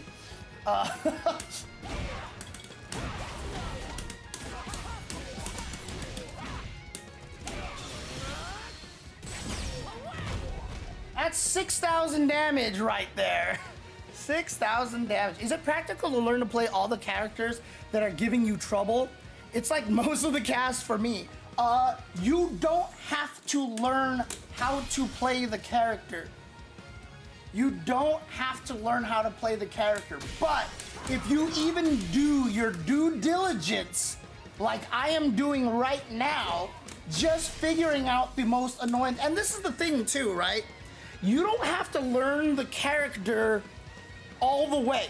You don't have to learn the character all the way. In fact, you don't have to learn anything. However, when I was fighting the Marisas, I was getting beat up by this mix-up here.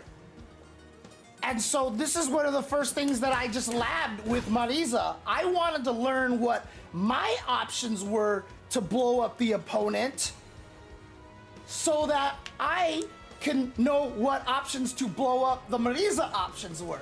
So if you're playing a match and you run into a character and they do something that's really annoying, if you ever feel like that's cheap, that's so cheap, what do? Go lab it.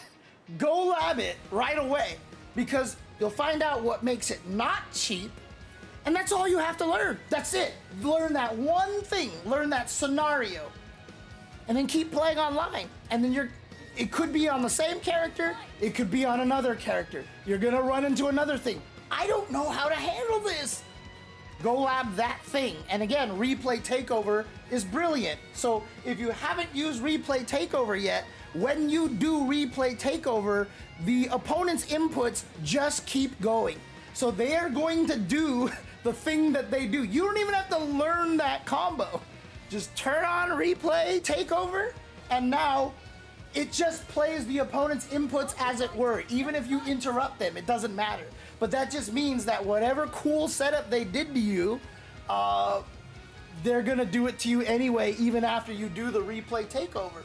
So you don't even have to learn how to do what it is that they're doing to you. Just Replay Takeover and then lab how to fight that situation. And just keep doing that. Just keep building it up. You don't have to learn a whole character. Like, you can learn this cool, like, maybe I just wanted to learn this, and I start doing that. I'm like, I know how to fight this now. I just drive impact. And then all of a sudden somebody kills my drive impact with the charged Gladius. And then I'm like, oh shit, I didn't know you can do that. Well, guess what I'm gonna go do now? I'll lab that and see how I stop that. And if I thought that only lows could actually, you know, interrupt the armor, which isn't the case, it just has to be a move that's low enough. And let's say I discovered that with my testing, I'll be like, oh, so that means I can get a cooler combo by hitting with this. And then you go on and play. And the next time you run into something that you didn't know how to fight, or you run into a new layer of this same situation, you go back and lab it again, etc., etc. Now, it's hard to do that. It's hard to do that. It's very, very hard, because a lot of times when you play online, you're just like, fuck that, I just want to keep playing, and you just keep playing. And that's fine. That is absolutely fine. But if you do, and if you are better than me, if something bugs you, or like you're like, I should lab this, but I don't want to because I'm salty rematching or I'm salty re-queuing, write it down. Just write it down. Like, while you're queuing for the next match, just write it down. Like, test this. I don't write shit down. I don't ever write anything down because I'm not good at writing things down. But write it down. And then another day, you'll be like, oh, you know what? I'm practicing my character. And then you're like, wait a second. Let me lab that one thing I wrote down, and bring up the notepad document or bring up your phone or whatever and just be like, oh yeah, that's right, I want to test this. And then do that. Do that. So, wait, you're talking about... so yeah, you don't have to learn every character, but the thing is, as you get better in fighting games, okay, so what I'll tell you this right now, one of the things that's going to make Mena RD and Daigo and Tokido and Ending Walker and Problem X and Punk and Knuckle-Doo, one of the things that's gonna make them all better than you is because they studied everything and they know all the situations and they have all the knowledge. So one of the number one ways to lose in fighting games, well, the two main things which are associated with each other is, what the heck, I've never seen this before, and you die. And then the other one is just like panic, like panic situations, right? So if you see something you've never seen before and you don't know how to fight it, like, that will get you killed. If you are in the corner defending against something and you're panicking because you're like, I don't know how to get past this pressure, you die. But all the top players out there go, oh, he's putting this pressure on me. My options are block, do a low, or throw. Those are my only options. And if they guess wrong, they're like, okay, good shit.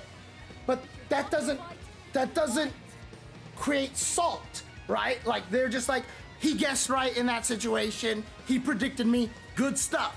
The next time that situation comes up, now is the question. He threw scissors last time. Is he the kind of guy who's gonna throw scissors again? Or is he gonna go now scissors? He suspects I'm gonna go rock, so he'll do paper. But he knows I'm gonna go paper, so he knows I'm gonna go scissors, so I'll go to rock. Like, now you're just playing that game that we've all done on rock, paper, scissors, right? Does he the kind of guy that's gonna do this, but does he know that I know that he knows that he's going to? And so every time that situation comes up, instead of panic or salt, you know what the options are, and you're playing the weighted guessing game, right? It is a guessing game, and I know a lot of people, hate the fact that, when you say, yes, it's guessing involved, people are like, that's so scrubby. But no, like, yes, there's guessing. Like, there's nothing you can do about it. Like, fighting games have guessing in it. That's just how it works. Different fighting games, however, will weight the guesses differently and give you some options that are significantly safer. The thing that makes Street Fighter 5 and 6 more dangerous is that the standard mix-up, why you always hear me on commentary call it the Street Fighter 5 or the Street Fighter 6 RPS, which is the attack, throw, shimmy mix-up. The biggest problem is that if you're wrong, all the results suck. And it really is a one-to-one-to-one kind of thing, except for EXDPs or ODDPs. ODDPs are the only thing that beat two options. But if you're wrong and they tried to shimmy or they just predicted your DP, you lose a crap ton of your life. And in the case of Marisa, you will lose 7,779 of your life, and that's not fun, right? So this is so yeah, if you are ever in a situation where like this seems broken, I don't know what to do, which is how I reacted to Marisa every time she got me in the corner here. I really didn't understand the frame data of a lot of her moves, and so like I would always pick the wrong options. Or I would let her get away with things. Like, like if she did this, a lot of times I didn't press a button because my light punch would miss, right? And so I was scared in that situation to kind of hit buttons. And there was no reason for me to feel that way, right? So if I did this, whoops, didn't turn on, that misses. And so a lot of times, whoops. Okay, so that doesn't work there, but I could probably do crouching, yeah. So, a lot of times I would just get whiff punished by stuff. And so I got scared to press buttons in this situation over here. But now I've learned that if I do, like, say something like a standing medium kick here, there's really not much Marisa can do because there's no gap there. Like, there was a 3-frame gap there, 2-frame gap there. No, I'm sorry. There's a 3-frame gap. So the only thing I can do is crouch jab, and it's a bad trade for me. So I didn't, I wasn't taking advantage of this situation to get my turn back this way, especially with Kimberly, because my standing medium kick is actually 8 frames and it's drive rush cancelable. So if I have, obviously I'm not gonna have a full 6 bars here. At best, I'm gonna have 5 bars. But if I have that 5 bars, I'm out of there, right? But the most important thing that you gotta do is like, okay, cool. So if Ryu hits that medium kick there, cool, that's an answer. Now, here's the thing. As I always say in fighting games, I always say this in fighting games, if there is a solution to the problem and it works every time, it is a bad fighting game, okay? So the other thing that you have to do is now think, what can Marisa do to beat this, right? And, obviously, like, Odie Scoot is gonna work because that's armor on the first frame, right? Odie Scoot is armor on the first frame. No problem. And that cost meter, it's like an ODDP. ODDPs and supers are gonna work. So the answer to that is do nothing and you punish them, right? but you know, you want to find solutions that are not meter-based and stuff. And for Marisa here, the regular Scudem is actually fast enough. So she can actually regular scoot him, and now you're in a terrible, you're in a terrible mix-up situation, right? She gets that, and now she can throw you, blah blah blah blah blah. But what's important about this is now you're labbing her solution to your solution. And this is what fighting games are all about. Just like I said, rock, paper, scissors, except you don't have to research the solution. If you know they're gonna do paper, you do scissors. If you know they're gonna do scissors, you do rock. If you know they're gonna do rock, you do paper. But in Street Fighter, this exists everywhere. But if you don't take the time to figure out the whole thing, like you're going to lose, right? So again, this situation here, okay, so what's my solution to beat this? Instantly, I was like, you know what? Just fucking jump. Jump forward. So if the person autopilots the Scudem, like, you get out of the corner and she's stuck. And she can't do anything. Like, literally, what is she gonna do in this situation? Like, she's gonna have to try to move forward or like try to get away. Like, she's kind of hosed in that situation, right? So that's great. But again, don't stop there. Don't stop there. If I know they're gonna forward jump, I can do this, right? And like, literally that sucks, right? Like, that's not fun. Whoops.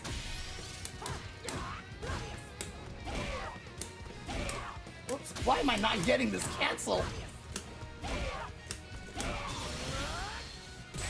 And now for trying to jump out of there, I just lost 4,300 life, right? So there's a risk to it. There's definitely a risk to just trying to jump out. But then if the Marisa is going to do this to you, that means after you block this, she's not a threat. Because now if I do absolutely freaking nothing, right? If I do literally nothing, she's dead. She is dead, right? Maybe the Marisa can see if you jump and then react with that. I don't know. I don't know if that's humanly possible. That's something that, you know, see, yeah. If I wait to see him jump, my charge fierce is gonna be too slow. Now I can do the regular fierce, crouch fierce, like this, but she's not gonna get crazy combo off of this, right? She might be able to get something off of this. Maybe not, actually. And it's a little trickier to time than I thought. Yeah, she can't get a juggle off of that. So, actually, the only thing that she might be able to do is...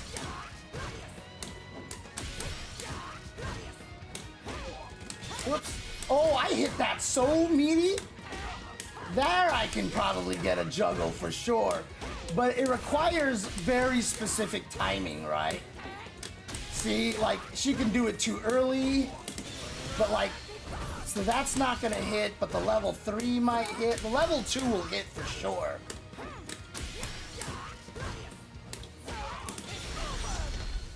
So that you can die that way too. But like I said, it requires Marisa to have really good timing, and if she messes up that timing, oh, that's connected. I did that perfect timing right there. But if she goes, oh, then you jump, and then she tries a level 3, then that happens and she dies, right? So, again, you're labbing the giant circle. You're trying to figure out which Mega Man weapon kills which boss, and you're finding the circle until you get all the way back to the very first option of doing that, right? That's all you're doing. You're just trying to find the Mega Man weapons weakness circle until you get back to the beginning, and now you know what all the choices are. And if you know what all the choices are for the person that's locking you down, and you predict what they're gonna do, you can counter it now, right? You can literally fight a Marisa that just does this, right? And if you see them doing that, then, you know, you'll kill them by doing this, right? Like, they will die, right? Now, obviously, they can do this and do nothing, and then counter you. But again, see, immediately my brain goes into how does Marisa blow that up, right? But there's some people out there that are just super muscle memory hypered into doing the same thing over and over again. So they just do this and then you kill them, and then what else can you do, right? If she decides to bait it out by doing this, look at that, she's -8. So if the Marisa ever tries to do this to bait out the drive impact, you can hit her, you can punish her, right? Even if she does the armor here to try to kill that, right? You can still do the same situation where you can just do, like, say, crouching medium punch, right? If I do nothing, I get a punish counter, I'm +9, I can do any combo I want. If she charges, oh, that's too high. That one is actually too high, okay. That sucks for Ryu, okay. He can probably just do crouching medium kick then, right? And then he'll hit you, right? And he gets and if he's gonna do that, he'll cancel it into a Tatsu because there's really nothing you can do about it. You know, you'll never be in crouching, but it punishes it, right? And again, if I try to bait this out, you get that too, and you'll probably cancel it into something so it does more damage, etc., etc. But again, like this one situation here, this one single situation, like I was like, okay, I know how to kill this now, right? I was doing the same thing with Sagat at one point in time, and even though you can drive impact the knee and there's not really anything Sagat can do about it, but that's in a raw situation. If you're doing raw knee, yeah, of course he doesn't have any options because there's nothing that precedes it. You're countering the move straight up and there's nothing he can do. But even then, if he's trying to aim with the medium knee so that you'll drive impact, actually, I don't know if this is actually the case. Let me check this, actually. I'm actually curious about this now, right? So if I record Sagat to do the medium knee, so he's +2 in that situation, so I can just do this and kill him, right? Like, oh, he's starting the knee. Oh, that was too late. Like, as soon as you see him gather up, as long as he hasn't started moving down yet, you'll punish counter him. That's just generally how it works, right? If Sagat decides instead to do this, let's see. Whoops. Does he recover in time? I'm curious. Whoops. I'm gonna have to get further back because my hitbox gets bigger when I do that. So if he does this, yep. So again, like at certain ranges, Sagat can try to bait it out, right? Like that's cool. Now obviously if I do it early enough, there's nothing he can do about it, but that is not a human reaction. That is prediction. That is a prediction. Like no one is going to react that fast to the startup of the Tiger Knee, right? Like it's just like most people aren't gonna, maybe if you fought Phenom, sure, but most people are not gonna be able to do that. So as Sagat, you have a way to bait this out and blow people up with that, right? Because normally at that range, what you're doing most of the time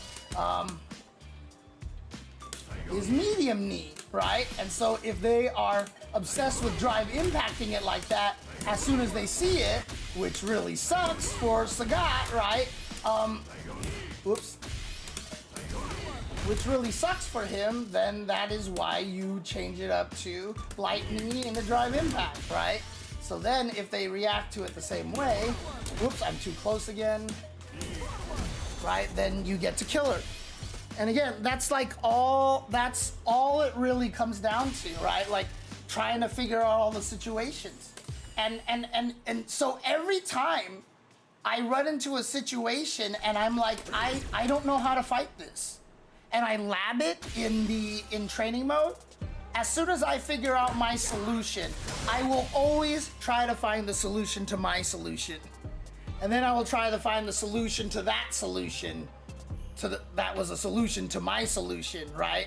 And then I'll try to lab their solution to my solution to their solution to my solution, right? And like I said, if I ever get to the circle, that's great, then I know.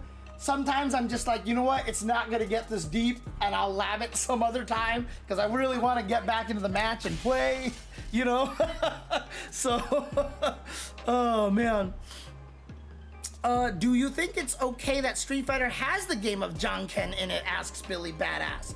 So a lot of fighting games do, actually. Like Virtua Fighter, you'd be surprised. You know, Virtua Fighter, everybody says, is like the epitome of high-level footsies, neutral fighting games, mind games. At the basis of Virtua Fighter is Janken or Rochambeau. It literally is, because you cannot be thrown out of an attack, right? Like, at all.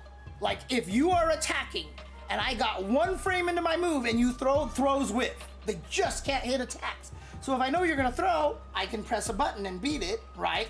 If I know you're gonna press a button, I can counter that. If I know you're not gonna do anything and block, I can throw you. Like, it's literally the same thing. It's Janken, right? It's the same thing, it's Rochambeau.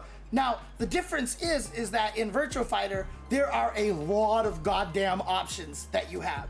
Characters have a million moves. You've got side steps added into that. You've got moves that, you know, will, like, you know, low crush. You've got moves that will high crush. Some characters do have counters, etc., etc. And so what happens is that sometimes one option will beat like the majority of your options.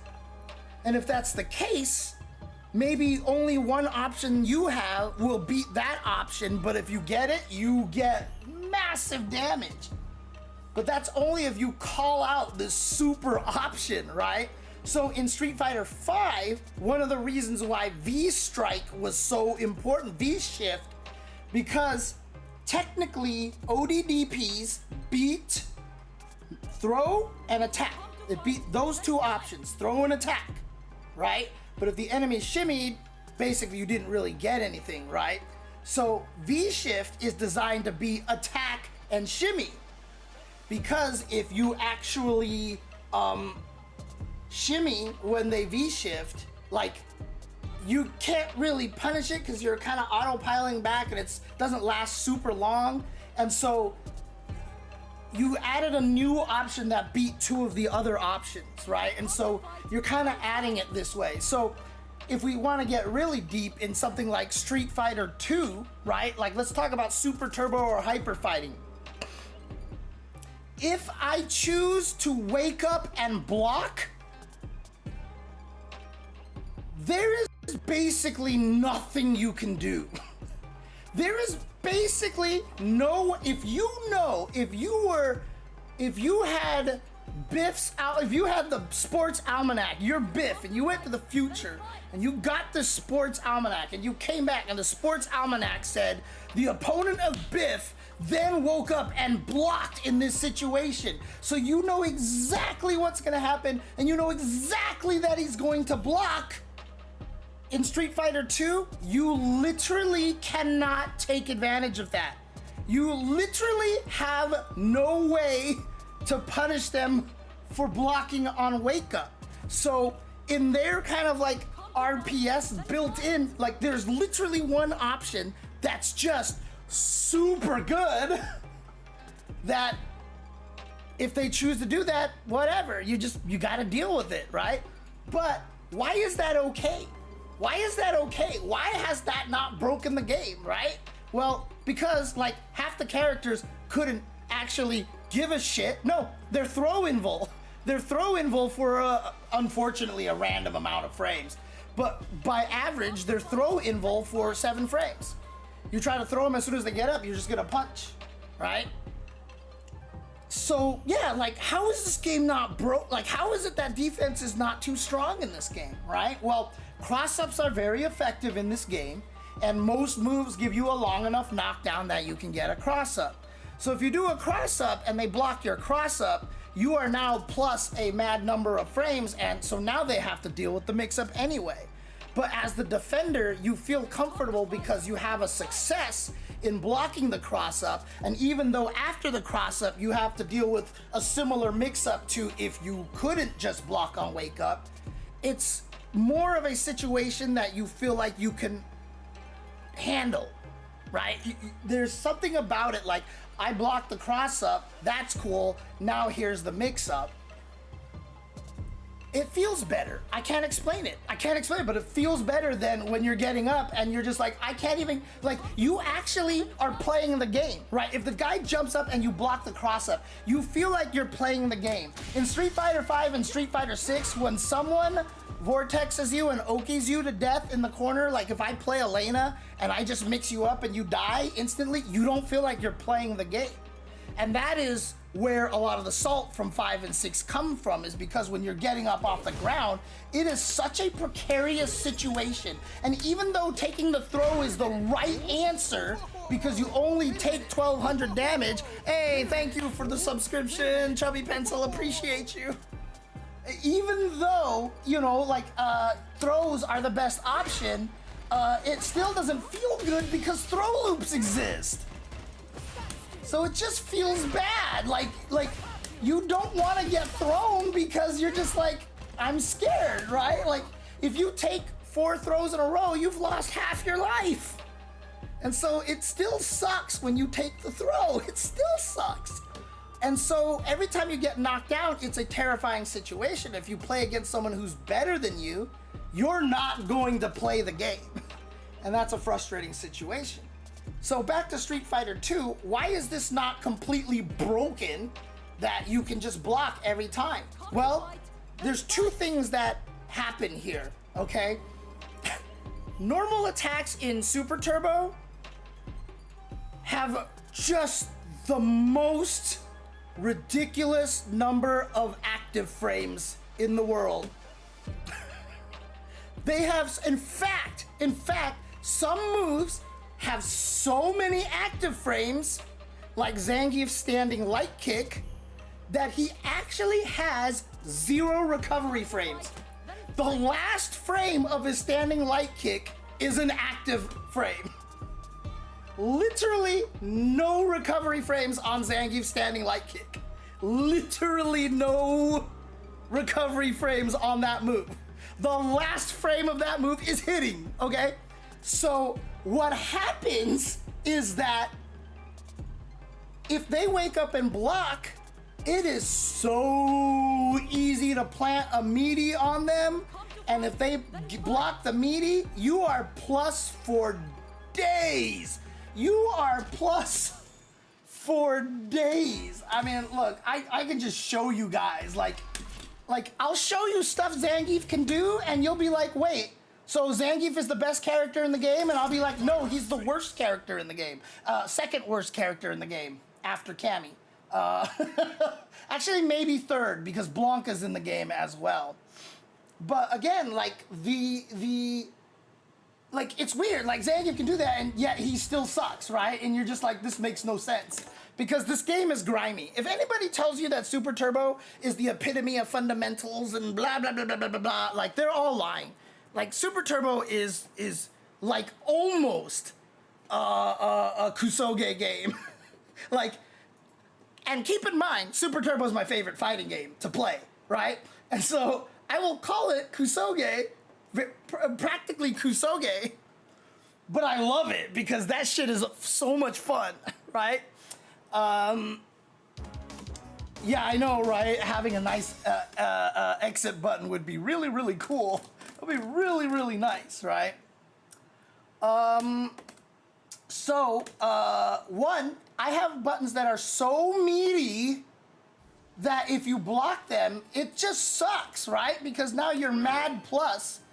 You don't care how plus you are. You don't care what the numbers are because every character except for 3 characters in this game have a DP. So like, I don't care how plus you are. My way to beat you is to DP. That's it. That's it, right? Like, that's how I beat you. So it's like whatever.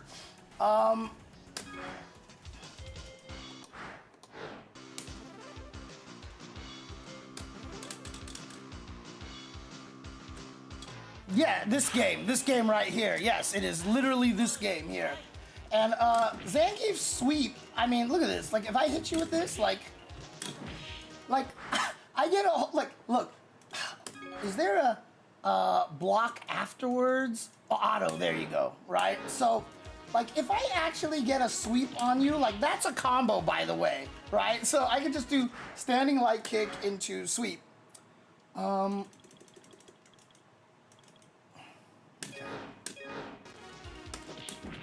Right? And then I can just do this, right? And why are you not blocking? You don't block on wake up? That's not how this training mode works? Oh God, please. Ah, that sucks. How am I gonna show this then? How am I gonna do this in a really good way? I don't know if there is a good way to do this anymore. Oh God, I hate this. What can I do? What can I do to make this work in a convenient way? Whoops, that's not what I wanted to do. I wanted to do this one? No, that's a bite again. I forgot. They changed all of Zangief's stuff. Do I get over? No, this is the one. There it is, side switch. That's what I'm looking for here. So basically, if I sweep Ryu, and I make him so that he blocks all the time. God damn it.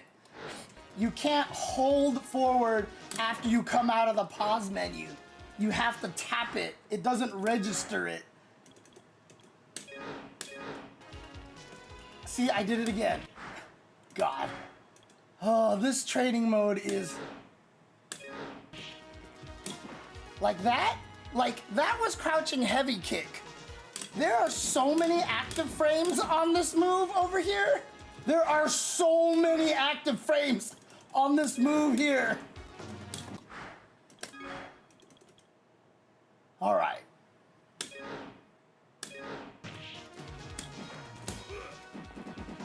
And I can SPD you. And I can SPD you after you block my roundhouse. Right? Like... It's ridiculous. Like, and then what makes this scary, especially scary, is that if I get in this situation,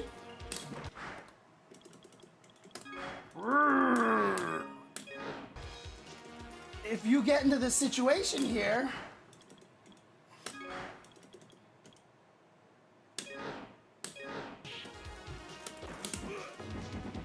that was crouching light kick, by the way. Oh yeah, by the way, all of Zangief's crouching attacks look the same.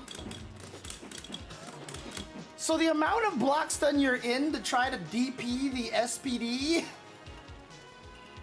like, you have to be paying attention to the sound of the block.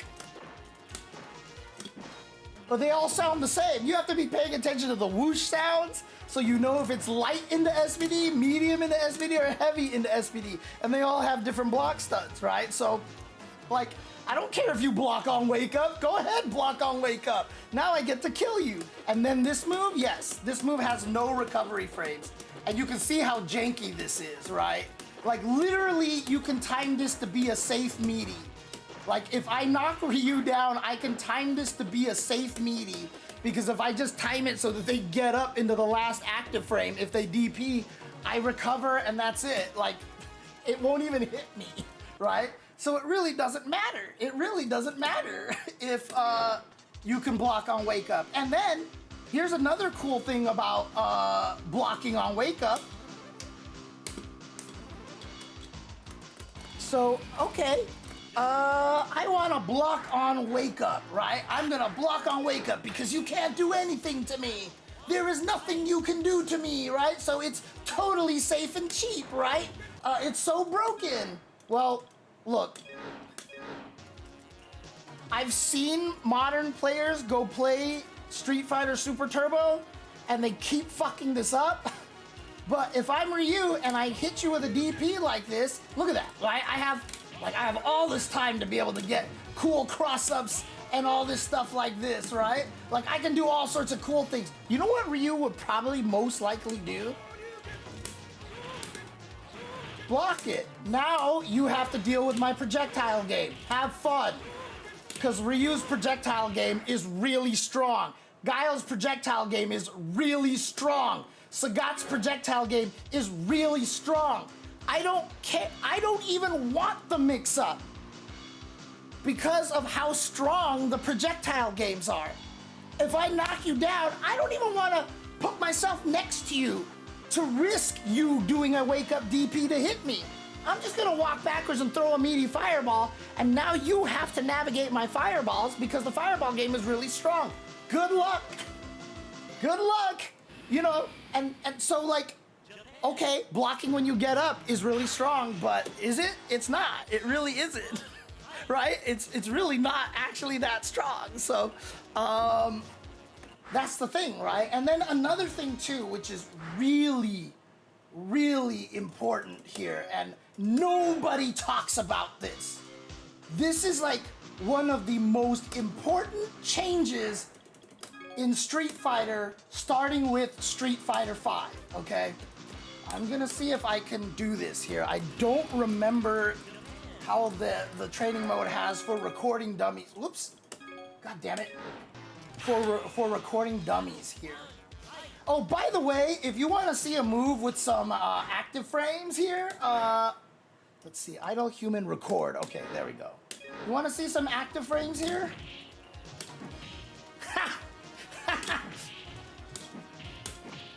Right? Like, seriously. Like, that is some active frames, man. Like, oops. Oops. Oh, I'm doing it way too late. Oh, God. Okay, don't do standing strong. Do crouching medium kick.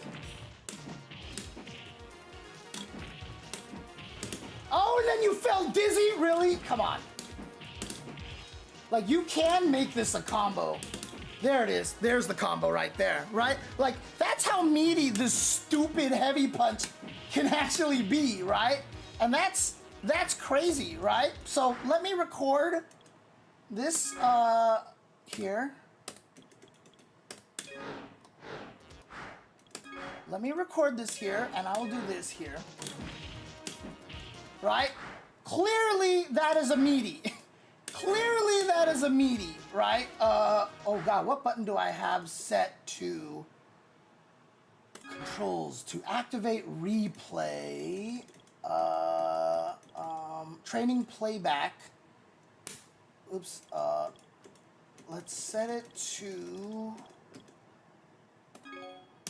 that one. Okay, so in other words, if I press this button here, yep, that sets up this, right?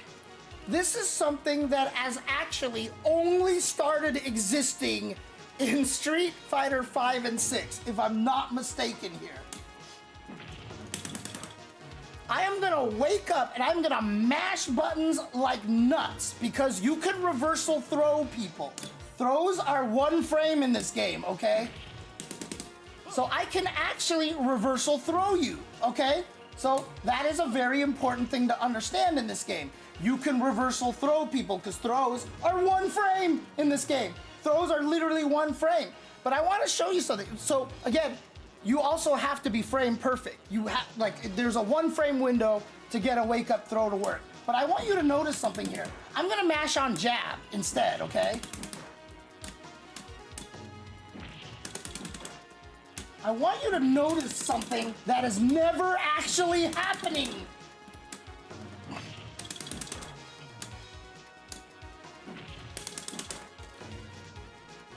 You cannot get hit by mashing on buttons on wake up. If it is a meaty attack and you are holding back or down back, you cannot get hit by a meaty attack. No matter how much I mash my buttons, I cannot get hit by a meaty attack.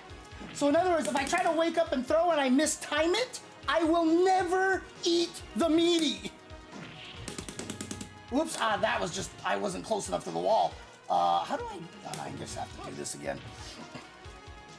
So that whole thing was created in Street Fighter V. This didn't exist in 4 either. I could just block and mash buttons and you can't get hit by the meaty. So I'm trying to throw and I mistimed it, but guess what? I'm never gonna get hit. Now she could do a low, but then if I just crouch blocked and mash buttons, I'll never get hit. I'll never get hit. You can mash buttons on Wake Up. The reason why in 5 and 6 you can get hit is because of input buffer. Because you can hit the button early and it goes, oh, he pressed the button, oh, he's in block stun, next frame. He pressed the button, but he's in block stun, next frame. He's up. Well, he pressed the button, oh, but he's up now. Okay, so first frame you get up, you're doing the normal. That can't happen in an old game without input buffer. Because logically speaking, the only time you can register a normal attack is the first frame after you've gotten up, right? So if I press the button on that frame, I don't start my attack till the next frame. So if there's a meaty on me and I press the button the very first frame I start up, it goes, I press the button. Okay, so next frame I'll start my move. Oh wait, they're attacking, block. No, you can't. So, John the Automaton, you cannot get hit.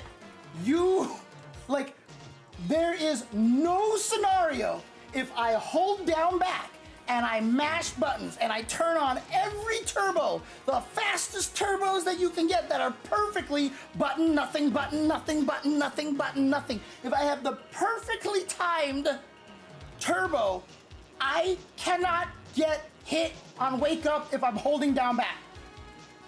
The only way you can get hit on Wake Up is if I'm just not blocking, right? If I just hold forward, yeah, I'm gonna get hit, right? But if I don't do that, there's nothing. There is literally no way to get hit. Oh, I don't even know how I got hit there. What the fuck happened there? What am I doing here? That is so bizarre. If you hit more than one button? That is so bizarre. Okay, something is happening here and I don't know what. And it might just be like it might be the emulator or you're like overriding the inputs. Because if I mash one button, I'm never gonna get hit. I was like mashing all 6 buttons. Maybe I was hitting a wrong button or something. So if I piano a button here, yeah, see, I can't ever get hit. What the hell was I doing? That's so weird. I have no idea why hitting 4 buttons sometimes makes it so I can get hit meaty. That's so bizarre. I have no idea. But normally you cannot get hit. You cannot get hit. Like there's just no way, right? So I can obviously try to piano a Wake Up DP, but again, very hard. It's a 1 frame window. Jesus Christ, am I doing it too early? Maybe. Yeah, there it is. I have to do it later. Okay, I was doing it too early. But again, the Wake Up DP is only a 1 frame window, so even though I know you're gonna do a Wake Up DP, I might throw a meaty on you anyway, because I'm just hoping you mistime it, and if you do, I get to kill you, right?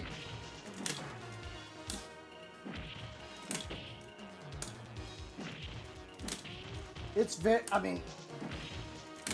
oh, okay. I actually was doing it earlier. Okay, I was doing it too late that time. Ugh. Again, 1 frame window, so very hard to do. There it is. And some people have gotten really good at this, and they just get it consistently every time, and it's pretty impressive. But this, again, these are people who are playing this game every day, and they have never stopped playing this game. I wish I had a frame meter so I could see exactly what. Oh, okay, yeah, I'm doing it too late. I'm just doing it too late. I keep doing it later than I think it's supposed to be. Yeah, there you go, there you go. Okay, so I just wasn't used to the timing again. Yeah, okay, there you go, there you go. So yeah, the fact that you can get hit by waking up with a button and they throw a meaty on you changed a lot of Street Fighter.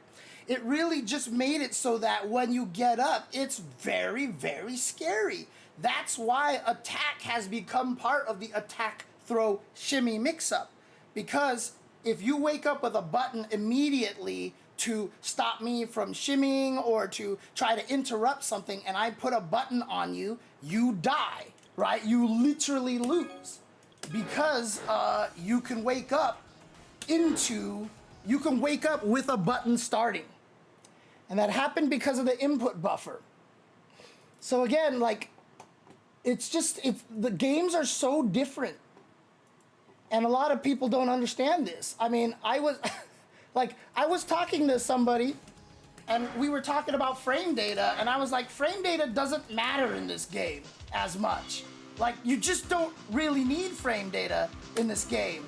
And they were like, that makes no sense. All fighting games are based off of frame data. So frame data, of course, it's gonna matter if you study frame data in these games. And I'm like, no, it really doesn't matter, right? Okay, sure, you're plus when you block a fireball when you get up like that, but that was just a meaty attack. And like I said, all of our stupid buttons were so meaty, like, look, like, I wonder if I can actually do that. Whoops. Maybe not this particular move. I can do that. Did I get that? No, I didn't. It was close, though. There it was. No, that wasn't it. Come on. That had to have been it. Nope, that's not gonna do it. There it is. There it is. Yep, you can do it. You can do it. So, very, very meaty buttons here. But the thing is, like, we just understood that meaty buttons gave us more of an advantage. So, you know, it wasn't about, like, the frame data. We just understood that because you got up into it, our move has less frames of recovery, so we have an advantage. And so the guy that I was talking to was like, well, I mean, it's gotta work because what about strike throw mix-ups, right? Like, if you make the enemy block something that when you're right next to him, you can do a strike throw mix-up if you're plus on block, right? I mean, that makes sense. That makes sense. You know, if I make you, for example, crouching light punch is definitely plus, so I could throw you, or I can do, like, or I can do, you know, try to throw you, or try to hit you when you try to do something. So why doesn't that, so strike throw mix up, right? So you have to know the frame data. No, you don't, because throws are 1 frames. If I time my throw right, there is no strike throw mix up. Like, if I block this and I throw, you can't punch me. You literally can't punch me because I will throw you on the first frame. And as I showed you, they actually make throws work as reversals. And so that you can actually, I either throw you, basically if I time my throw perfectly, Ryu is getting thrown every time. So there's literally no strike throw mix up. Like, if I try to throw him, he can throw out at a reversal, and if I try to strike throw, there's no normal that I'm gonna be able to throw out that's gonna beat that because throws are 1 frame. Literally 1 frame. So the only thing I can do is a true block streak. You know, like, and then just put myself at a range where he can't throw me, like, and then just do that, right? And now I'm in the fireball pressure range over here. And now I get the fireball trap in the corner over here, right? You know? So, like,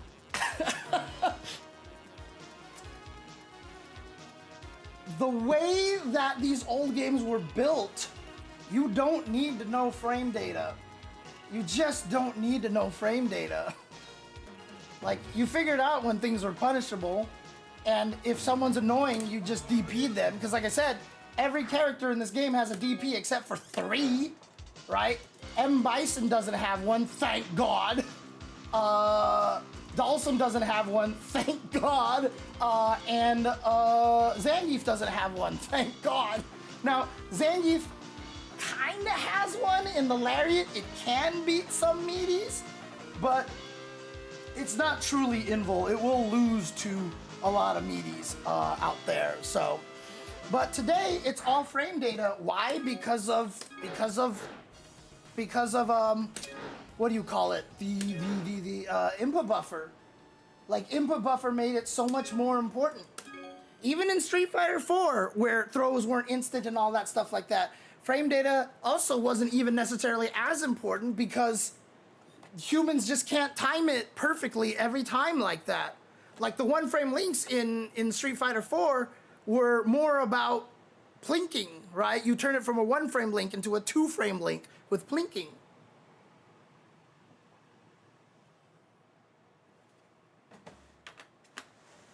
And that's how that worked. So again, like, in most cases, you're like, he's pressuring me, let me try to DP. And that was like it. And again, Zangief SPD. So yeah, actually, Zangief doesn't have a DP against anything airborne, okay?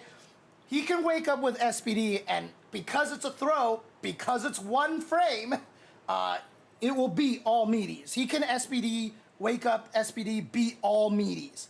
Also in this game, by the way, Zangief can SPD you out of pre-jump frames, so holding up doesn't escape SPDs. God, I miss that. God, I miss that so much. Oh, it was glorious back in the day when I could do stand light kick SBD, and the only way out of it was if you DP'd. That was the only way you could do it. It's the only way you could escape, is by DPing. Oh man, I miss it. I miss it. Well, you're talking about two-frame links in Street Fighter 5 and 6. I mean, technically, there's no such thing as a two-frame link in Street Fighter 6. Oh, I see what you're saying. You're not saying I miss two-frame links. You're saying I am sad that they don't exist, so I don't have that kind of execution cool things, you know?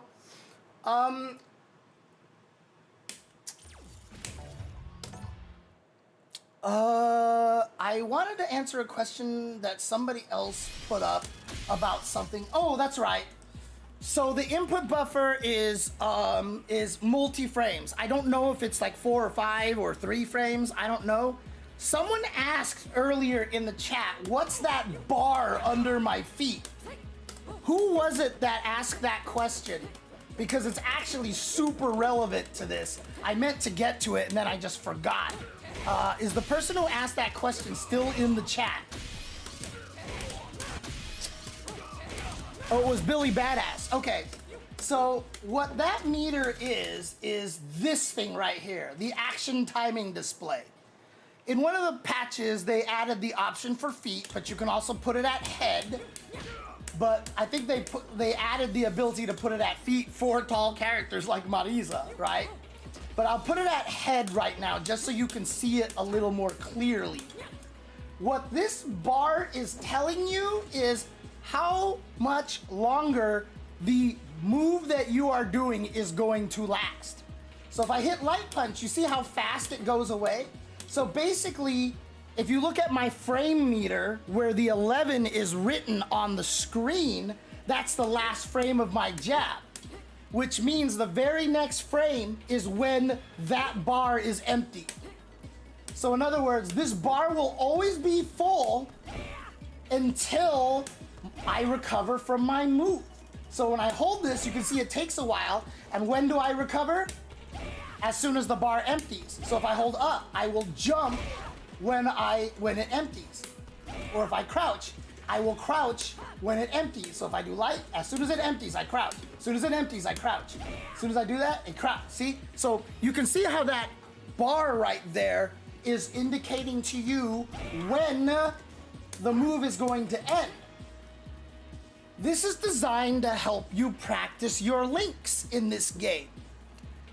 So the other key thing is, what is that little line in the bar? What is that line in the bar? Like, what is that for? And why does it turn green there? That is a visual representation of the input buffer. The input buffer says you press the button. Can you do this move? You can't? Okay, next frame. You press the button last frame. Can you do it now? No? Okay. Next frame. You press the button. Can you do it now? No? Okay. Next frame. You press that button. Can you do it now? You can. Do the move. That's what input buffer is essentially what you're doing, right? So what that bar is the window in which you gotta hit the button to get a perfect link with no gaps. So if you look at my frame meter, if I put a gap between the attacks, you see how the frame meter always resets.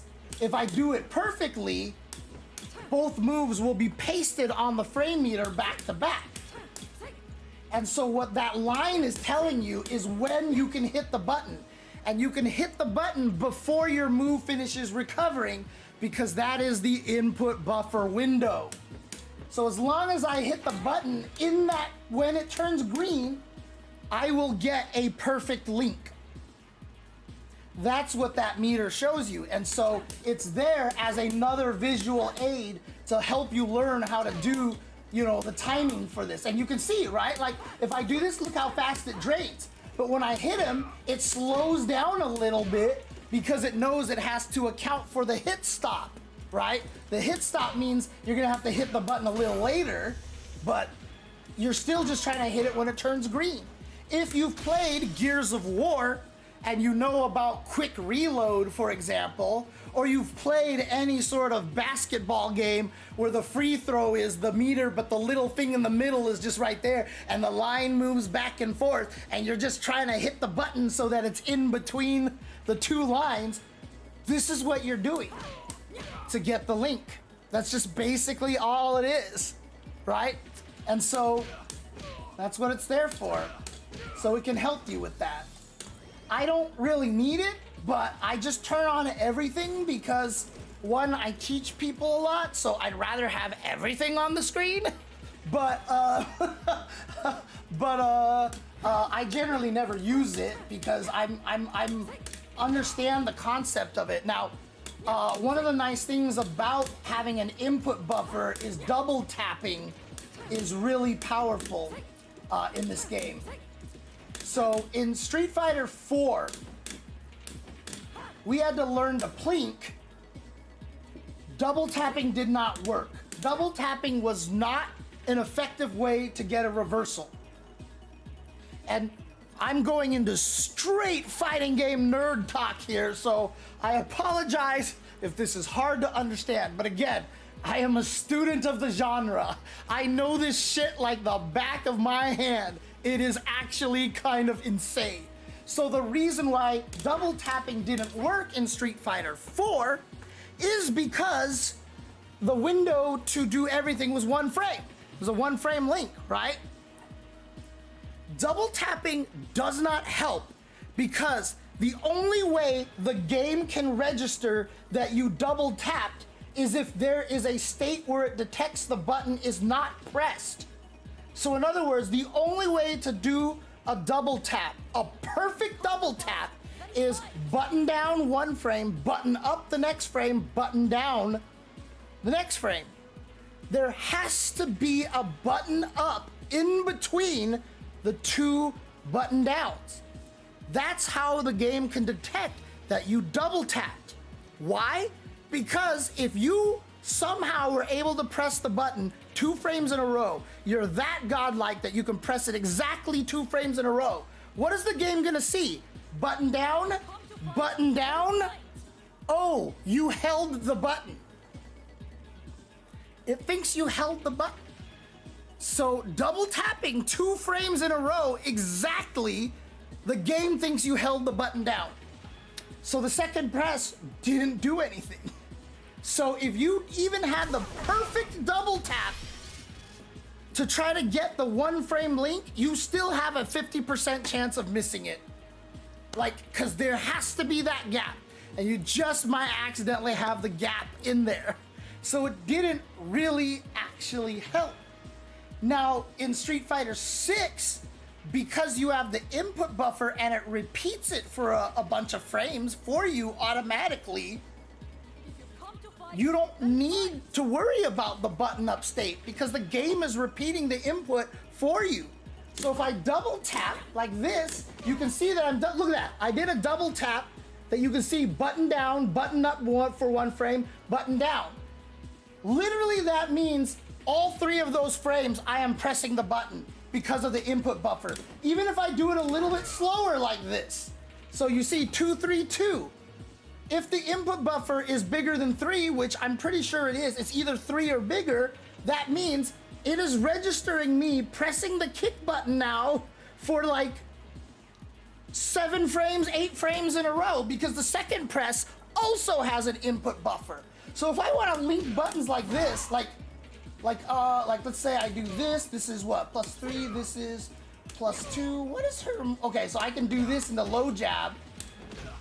Like if I double tap the low jab, like it's gonna be really hard for me to miss that link. So like if you need to do like a really like key link here, let's see here, that's +1, this is +0. If I do this and that's +10, right? Do I have a 10 frame button here? That's 9 frames, that's 11. Crap, I don't have a 10 frame button here. Okay, so what is this? This is +7. Okay, perfect. So this is +7, and this is a 7 frame button, right? So this is a 1 frame link, right? But if I can double tap the medium punch button, I can just double tap around the point in which you have to do the link. And the game, thanks to input buffer, is essentially making it so that my double tap is me pressing the button like 8 frames in a row. So this is not even a 1 frame, this is like an 8 frame link, right? If I double tap. It's just like, it just works because of the input buffer. So if you want to do these links, a lot of times you could just learn to double tap it. I just triple tapped it right there. So, so that's basically how it works. Yeah, so to answer that question, AG Madden, so a long time ago in an FGC that was far, far younger than the one that we know, startup frames only included the startup frames. So whenever you hear people parrot the fact that Chun-Li's crouching light punch in Third Strike is 2 frames, you hear that a lot, like Chun-Li crouching light punch is ridiculous in Third Strike. It's 2 frames. It's 2 frames. It's 3 frames. It's a 3 frame startup. It's a 3 frame startup because it's 2 frame in the original definition of startup frames. The original definition of startup frames for a 4 frame button here would have been 3. Marisa's crouching light punch has a startup of it's a 3 frame startup in old nomenclature, in the way that startup frames used to be defined. The community sort of agreed and just kind of shifted towards including the first active frame in the startup frame count. So actually, if you want to know how many frames a move is in total, if you look at like a frame data chart and you add startup, active, and recovery, you actually have one too many frames because startup counts the first active frame now. So the question is, why the fuck did we do this? Why did we bother to do this and make this so goddamn confusing? Why did we do this? And the reason why is because it makes calculations a lot easier. When I showed you this charge heavy punch and I saw, oh, I'm +7. So this move of a startup of 7 can combo, right? In old nomenclature, if I was +7, the only thing that would combo are 6 frame and faster moves. If I made Ryu block this and I am minus, okay, let's do another one. Like I do this, what is a super negative button? Okay, I'll just do Gladius. Or, actually, I'll do a quadriga here like this. So if I do this and you see -6, in modern terms with startup frames, that means anything that is 6 frames or faster can hit me. In the original definition of startup, that means moves that are 5 frames or faster can punish me. So the reason why people added that extra active frame was to make it a lot easier to understand punishes and links and all that stuff.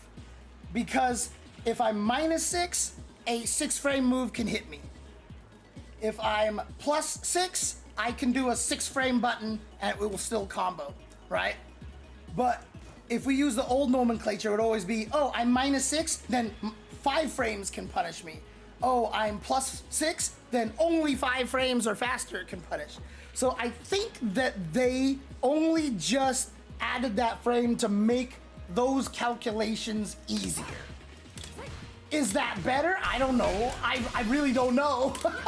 But that's how it is, because it certainly is confusing in a lot of other situations. Honestly, so repairing your old Nintendo GameCube. Nice. I'm surprised the GameCube was even broken, to be honest with you, because those things are like fucking, like there's a video of some guy tying it to a rope on their car, and they just drove it down the super gravelly road, and it's swinging and it's hitting fences and it hits mailboxes and all these things. The flip lid falls off of it and like it's all damaged. They take it, they pop a game in it, and it still worked. Oh, you're installing a drive. Okay, that makes sense. That makes sense. You're installing, like you're modding it, basically. It's not actually broken. You're just modding it.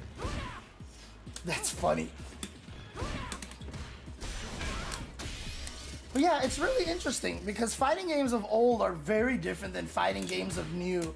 And when you hear me talk about fighting games, and I'm like, the new games are just different. And everybody's like, shut up, James, you're just old.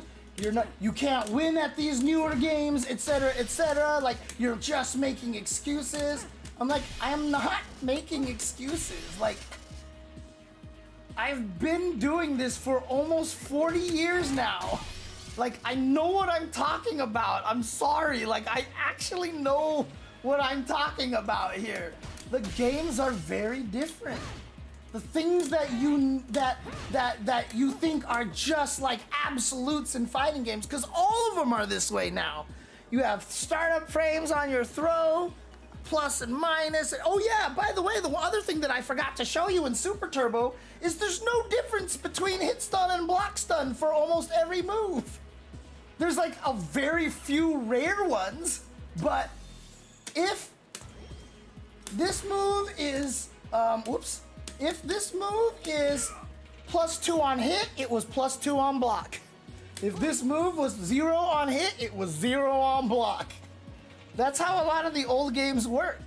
So you didn't have to memorize when moves were plus and if this was now punishable or if now there's a gap. Like, if there was a combo, if I had a link combo like this and I did this to you on block, it was a true block string. Every combo was a true block string because it was just all the same numbers, right? So now I don't have to think, oh my gosh, is there a gap in this now?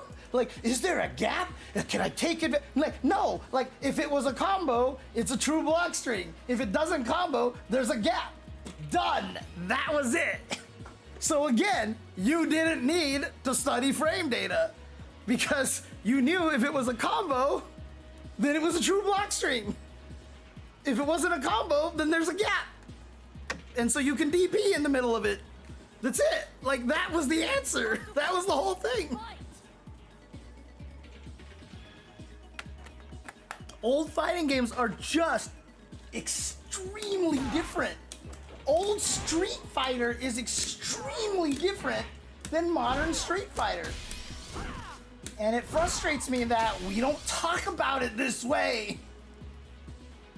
But I get it, because when I was younger, I certainly didn't approach it this way. I just felt like I'm good at fighting games. I'm good at all the fighting games, so they're all the same. But the older I've gotten, the more I understand the differences and why some games work for some people and not for others. Because they require very different mentalities. So a lot of great players like Nuki, one of the gods of Japan, he doesn't play 5 and 6. He doesn't like these games. Could he be good in them? Absolutely. But he doesn't want to bother trying. Because you can't play those games like the other games. He doesn't enjoy them. Why? Because, as Daigo said in his video that I've shown on my stream many times, Daigo said, Nuki is lazy. He doesn't want to study. So he prefers playing the games where it's just very straight. Like Daigo said, the older fighting games are about the speed of making decisions, and in modern games, it is about studying the situation, studying all the scenarios that you're in. What is the counter to this? What's the thing that I can do here? And it's very crafted, right? It's very crafted by the devs. A lot of these numbers are not by accident, right? A lot of these numbers are absolutely intentionally designed so that this doesn't link into crouching medium punch, so that at certain ranges maybe it doesn't hit or something. You know, they just, all these numbers are very, very intentionally calculated in this game. It's just not like, it wasn't like that in the old games. Like, yeah, they kind of didn't know what they were doing back then, honestly. So like, a lot of things were kind of accidental, but they just had universal rules. Hit, stun, blocks in the same. Standing medium punch does X amount of stun. Doesn't matter if it's hit, doesn't matter if it's blocked. It's just if you hit the opponent, they block for that many. If they get hit, they're reeling for that many frames, right? It's just, it's that simple. And so a lot of those games are about speed and are about making the decisions quickly. And that's why when you watch like a tournament of like Vampire Savior, even Super Turbo, like the games are crazy. Like people are nuts. Like they're just like someone asked me one time when they were watching Super Turbo, why were the players doing this all day? Like when they were just doing this, they were just doing these buttons like this, and they were like, why are they hitting buttons? Like, cause like in Street Fighter 5 or Street Fighter 6, like if you do this, you get whiff punish and it sucks and blah, blah, blah. Dude, I dare anybody to whiff punish Chun-Li's crouching medium kick in Super Turbo. It has less frames than a lot of jabs do in Street Fighter 5 and Street Fighter 6. That's how stupidly fast a crouching medium kick is. You're not whiff punishing it. And again, the way that old fighting games were about hitbox fighter. It was more about having a move that just has hurt boxes that don't get hit by your opponent. So you can kind of see a little element of it here that doesn't look like Ryu's crouching medium kick can hit this crouching strong because it just doesn't have a hurt box under there. But the way you play this game is mostly through whiff punishing. right? This is how you basically kind of play this game, right? Is largely through whiff punishing is how you stop people from pressing buttons. In Super Turbo, you didn't do that. You pressed the button that would beat their button. So the example I always give is with Zangief versus Ryu. If Ryu just mashes crouching light kick, like Zangief can't SPD you, it's too far away. There is a way to SPD, but for the sake of this argument, there's a technique that you can do it, but for the sake of this argument, you cannot SPD Ryu while he's just going short, short, short, short, short, short, short, short, short. But you can standing medium kick Ryu, so you can hit him that way, right? However, Ryu's crouching strong just happened to have the right hitbox, hurtbox combination that it would beat Zangief's standing medium kick. But Zangief's sweep would actually beat Ryu's crouching medium punch. So that was kind of the loop, right? Because your crouching heavy kick would lose to the crouching light kicks. So that was kind of the loop, right? So if you thought Ryu was gonna crouching light kick, you standing medium kick. If you're Ryu and you think he's gonna standing medium kick, you do a crouching strong. If you think they're gonna crouching strong, Zangief does a crouching roundhouse. If you think they're gonna crouching roundhouse, then Ryu can just go back to the mashing of the crouching short, right? So that was the mix up, but it wasn't about whiff punishing, it was just that my move beat your move. Like, it just beat your move. Like, that's just how it worked, right? And so the reason why you see people doing this all the time is because they're literally predicting that the opponent is gonna press a button. So even though I'm out here and I'm just doing this all day, I think you're gonna try to crouching medium kick me, and if you do, I hit you, cool. And if you don't, you're not whiff punishing me. It's not that big of a risk to do this. It's just not that big of a risk. There are some buttons that are very whiff punishable, mostly sweeps and stuff like that, and they are designed intentionally so. But in general, medium buttons are super hard to whiff punish. So in the old Street Fighter 2 games, and even kind of through the alpha games, neutral was different. Neutral was fundamentally different than it is today. Third Strike was the first game that really, the Street Fighter 3 series was really kind of the first Street Fighter game where whiff punishing became one of the more predominant methods of playing footsies.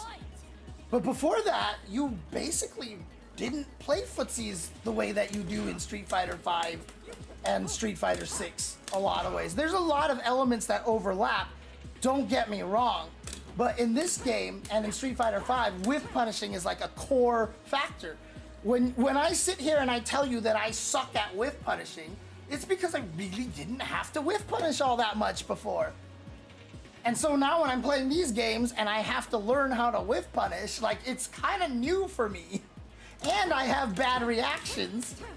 So, you know, that explains how I was able to survive in old games, is that I didn't have to react to you doing something. I just guessed you were gonna do it, and if you did, I hit you. It was not a reaction, it was a prediction. Later fighting games, not just Street Fighter, but a lot of fighting games have started to lean more into having reactions be one of the strongest parts of your game. Like, now you have to have the reaction to whiff punish. You have the reaction to catch them when they dash. You have to have the reaction to drive impact them when they drive impact you. Like, it wasn't as important in older games, honestly. It just really isn't. It just wasn't, so. Yeah, Talbane's crouching medium kick, yeah. Basically. Hello, Donnie, how you doing? Danny, hi, how are you doing? Let me know if it's Donnie or Danny. I don't know how to pronounce that, so I just try to get it right if I can. But yeah, so like if you talk about, and this is why, like, because a lot of this came up because someone was asking me, like, do you think Mena is the GOAT of Street Fighter? And I'm like, he's the GOAT of modern Street Fighter? like, do I think Mena can learn those old games and become really good? Sure, but it's not a guarantee.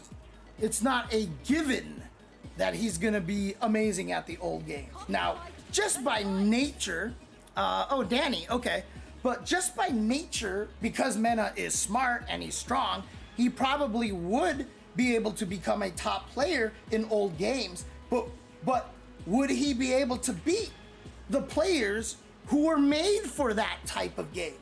You know, there's a reason why players like Alex Valle and Daigo and Justin, you know, they play a certain way that was conducive to the older games.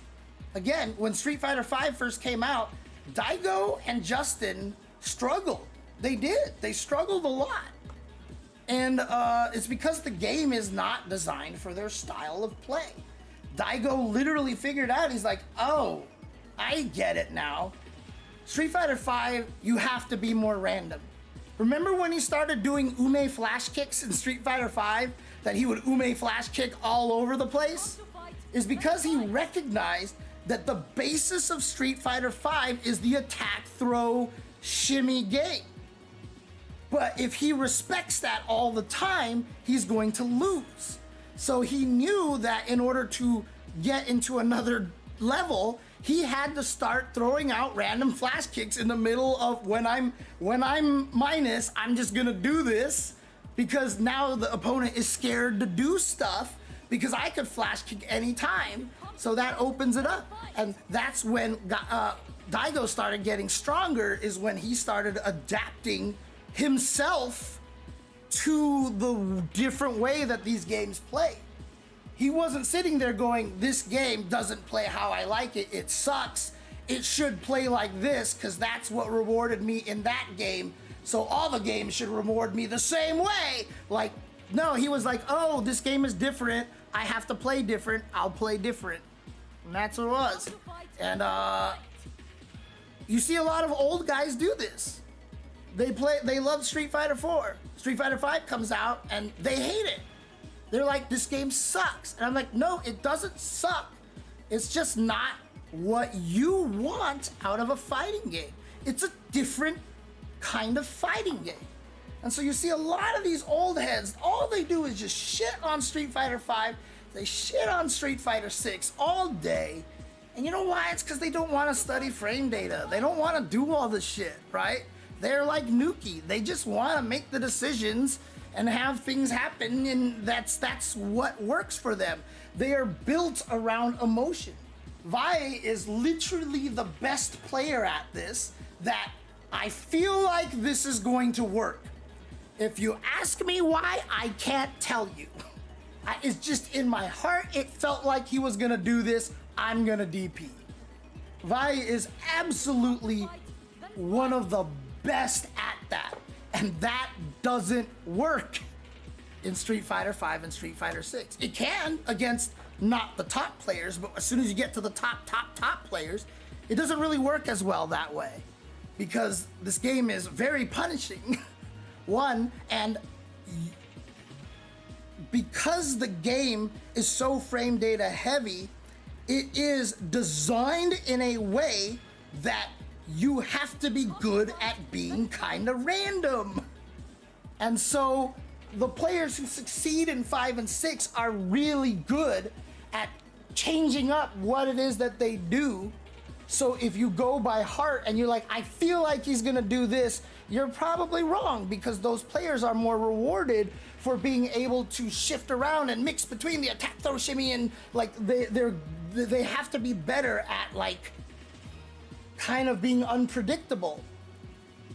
In the older games, you didn't, like, it sounds stupid, but you didn't have to be as unpredictable in a lot of old games.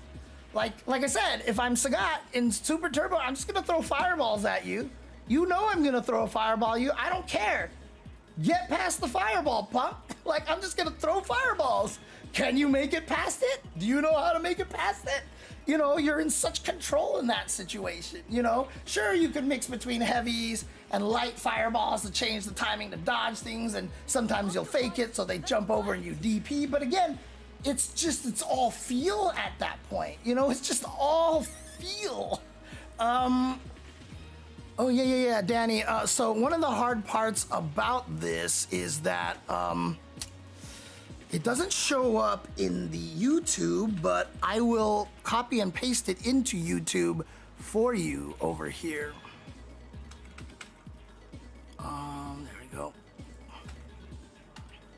I'm not even talking about Street Fighter 6 Sagat, Mugen Cat. I'm talking about literally Super Turbo. Sagat. Sagat in Super Turbo. I mean, there's always the super famous clip. I know I have this saved somewhere, but I'm gonna. Is it this one? If you've come to fight, then fight. God, where is it? There's a very famous clip that you just watch it and it's like, wait, what? What? Huh? Let me see if I can find it. Oh, did I bookmark it? I swear I bookmarked it because it's like something that I always want to bring up, you know?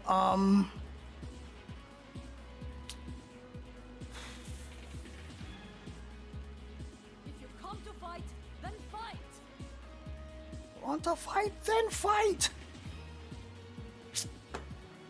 I have the worst Google foo in the world, dude. I can never find anything because I suck at finding things.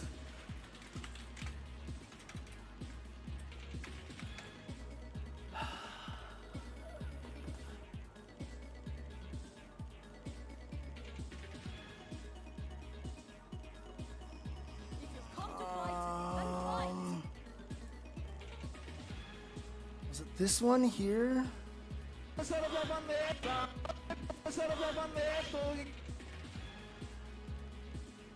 I think this is the one. Yeah, this is the one. All right, here. Let's see. Is this the one? Yeah, this is the one. Okay. For those of you who haven't seen this before, for those of you who actually haven't seen this before, Come to fight. get ready for this craziness over here. So, Cammy versus Sagat sucks, okay? This fight sucks, okay? And you'll see why in a second. Oh, let me turn the volume up for you guys.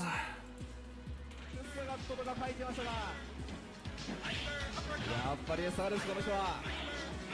さあ積んでると言われる組み合わせ。まあなんとさあカスチャーリーになってしまった。どうするのこれ。踏んでしまう。さあ踏みにくいキャミーとはいえジャンプがふんわりしているので、おお完璧サイクル。どうするんだこれは。さあいつかガードさせられるんじゃないのかこれは。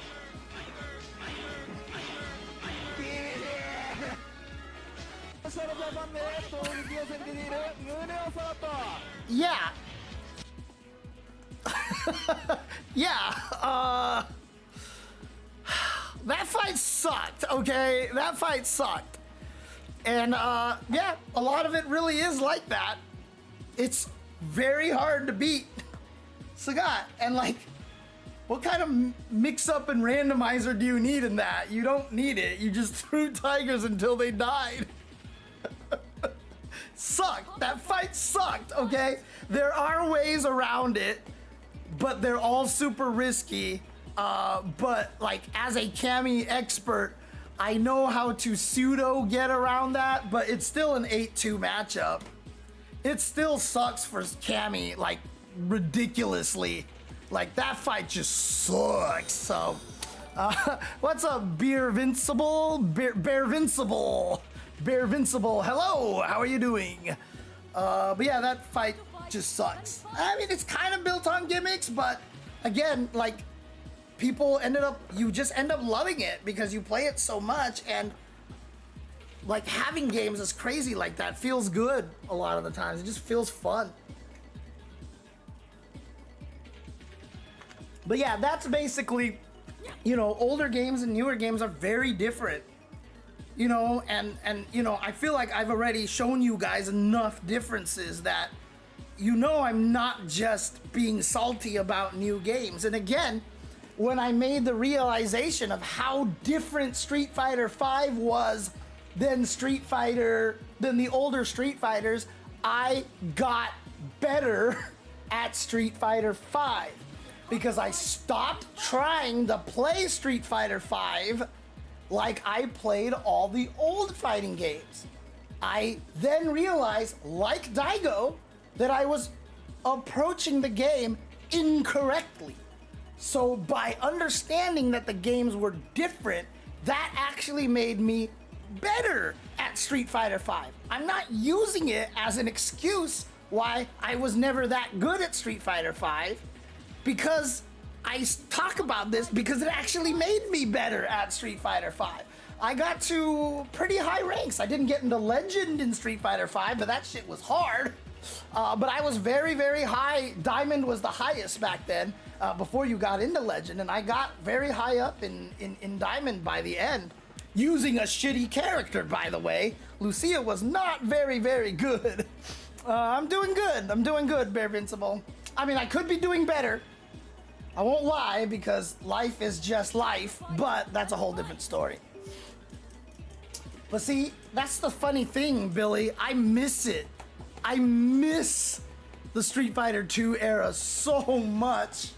I love those games, man. Like, the things that you were able to do in those games were so good. Like, it was so fun. So fun. Like, I miss those games. Sometimes the jank in those games is what made those games so enjoyable, honestly. I mean, again, what are some of the most popular games? Super Turbo, Third Strike, MVC2, you know, Tekken Tag 1, you know? These are all the games that are kind of stupidly broken, and those are the ones that have withstood the test of time, you know? People like that shit, you know? Well, to be fair, Zilcho, the closest thing to those kind of games are, you know, KOF and Fatal Fury, honestly. Which is why I'm mad, because I tell a lot of, you know, classic Street Fighter players, like guys from the 4 era, I'm like, you should play Fatal Fury. This is the game that you should be playing. And a lot of them just won't like, nah, I don't like it. I don't want to learn this game. And I'm like, dude, like, I think Daigo would be so good at Fatal Fury. Like, Daigo would be amazing at City of the Wolves. Holy crap. He would be so good.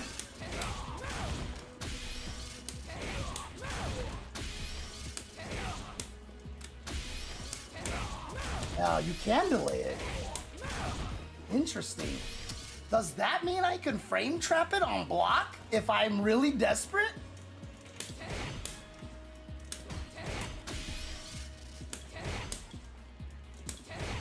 Oh, once it's blocked? That's right, you can't do the follow-up on block. So they don't let you frame trap it, that's right. Never mind. Man, that would have been nice if you could frame trap it.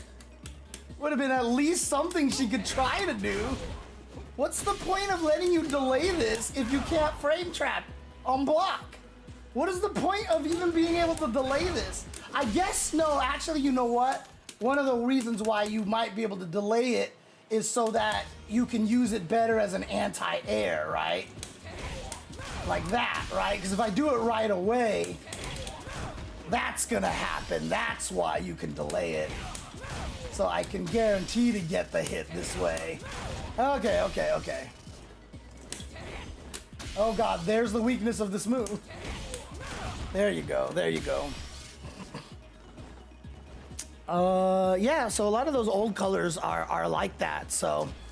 The color, no, this is actually not a standard color for Marisa. This was only available when they had that little Darkstalkers crossover thing. This is the Victor color. This is Victor color Marisa. And this is why I'm playing this color, because I love Darkstalkers, and so having a Victor colored Marisa is awesome. So currently this color cannot be obtained. And I'm mad because I missed a bunch of the Darkstalker colors. The only ones I have are Marisas and Aki's. I think those are the only ones that I have. And I'm really, really sad because I want all of them and I missed some of them. But this is the Shenko color of Aki. That's the Shinko color. And so this is Victor versus Shinko colors, basically. Oh, yeah. You're anti-airing with this, you're asking to die a lot of the times. And the reason why you're asking to die is because it has this stupid problem. Like, that problem, right? Like, if they jump too close to you, like, you just kill yourself, basically. It is a decent anti-air. The light one is a decent anti-air, but again, you need to have that anticipation. However, I think the light one is actually really good. Yeah, see? Oh, and there is the other problem with it too, is that it is still slow. Whoops. So even though, like, it can actually, it has a lot of upper body, see, there you go. It has a lot of upper body invul, and it works pretty well as a punish like this, but if you do it too late, oh God.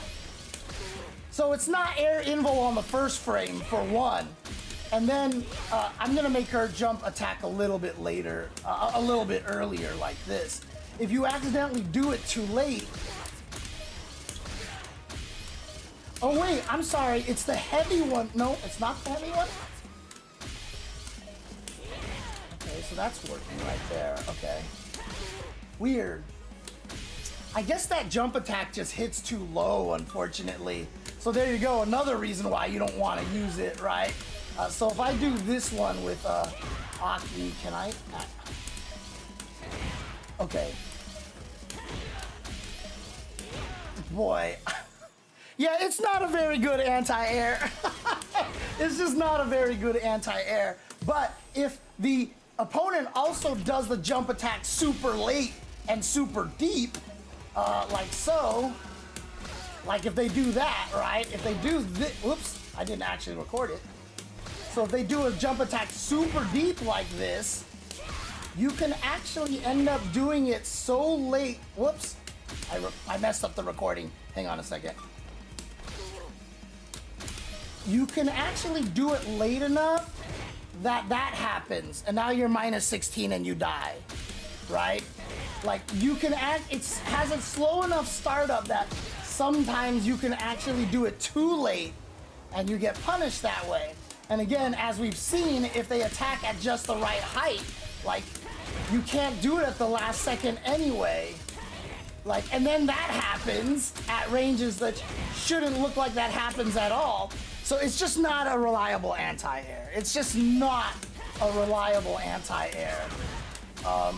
That's the problem. That's why you don't use this move as an anti-air very much. I think Chun has the Morrigan color. Yeah. I hope you're gonna answer this for me. Which series did you have more fun playing? The Street Fighter 2 series or the Street Fighter 0 series? The 2 series, because I mean, Street Fighter 2 was new. That was the crazy thing, and like, I love those games. Like, I grew up with those games. Those are the games that I grew up with. So I'm always gonna love them. Alpha 1, or 01, as you want to call it, is a terrible fighting game. 02, I've actually never been a fan of. I liked it at first a lot, but when it comes to the 0 series, it always feels like you're a 02 fan or you're a 03 fan. Like, there are very few people who actually love Alpha 3 and Alpha 2, weirdly enough. They exist, but most people are either pro Alpha 2 or pro Alpha 3. I am a pro Alpha 3 guy. I'm a pro Alpha 3 guy. I really like Alpha 3. I really, really like Alpha 3. The problem is that Alpha 3, in the end, is kind of a broken game. And it's very, very unfortunate. Oh, I should have sent the link. Let me get that link again for you over here.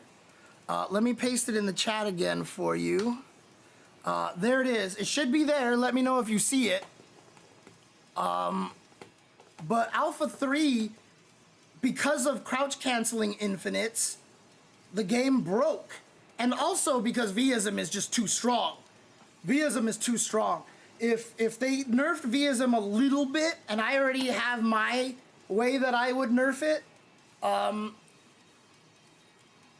you would be able to use Aism and Xism a lot more. But the problem is, like, a lot of characters can't beat, like, for example, if I'm Zangief and I'm using A-Geef, which is what I used to play, if I jump at someone and they custom combo, I die. The only way to fight that in Alpha 3 is to have your own custom combo. So when they activate their anti-air custom combo, you activate your anti-air custom combo in your jump, and then you pass through theirs and you get to kill them.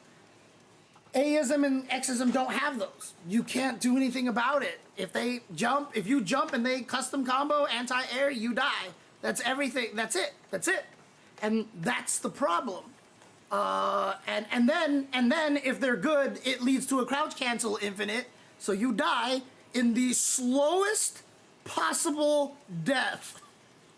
There was one match that I saw that Acho posted that was round 1, fight, jump, the guy activates the custom combo with Vega, pow, pow, pow, pow, pow, pow, pow, jump short, jump short, jump short, jump short, jump short, jump short, jump short, splice the video, and it went from like, it was at like 80 seconds all the way down to like 20 some seconds. Jump short, jump short, jump short, jump short, jump short, jump short, jump short, jump short, jump air throw, they died. Like, it literally took the majority of the round for that crouch canceling infinite to kill the Ryu. So it's unfortunate. However, from a standpoint of, they tried everything in Alpha 3. Like, the whole flipping mechanic, I feel like birthed the anime genre. Alpha 3 was actually the first fighting game, really, to have that kind of aerial recovery. And I, in a way, feel like Alpha 3 kind of birthed the anime genre because of that. But they tried the different isms. You had different modes of the characters you can pick. There was the thing that if you mashed on the controls while you were getting combo, you could reduce the damage. They had this weird system that if two people hit each other, if the moves are actually like open stance or something like that, that they could trade, but one just wins because, you know, like, there was like all this weird shit that these like games did.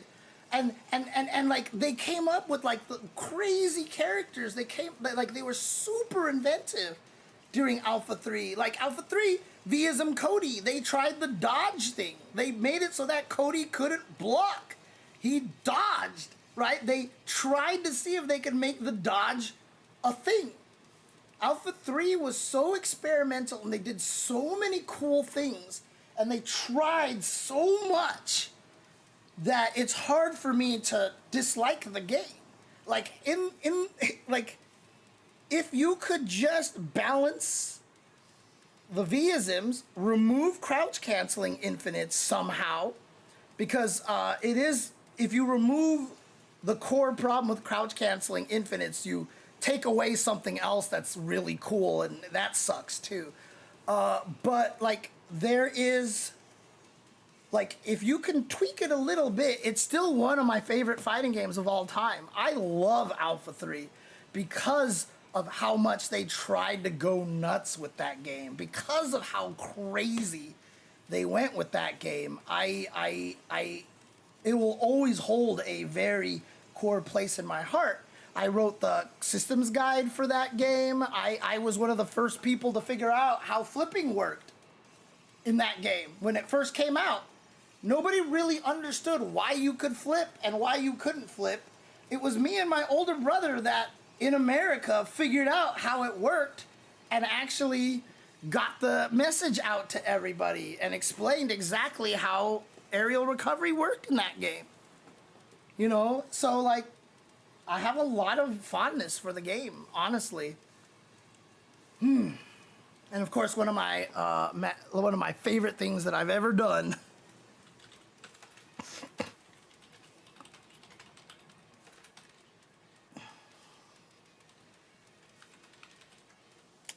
Bloop, bloop, bloop, bloop, bloop, boop, boop, boop. This is my Alpha 3 combo guide. My combo and systems guide.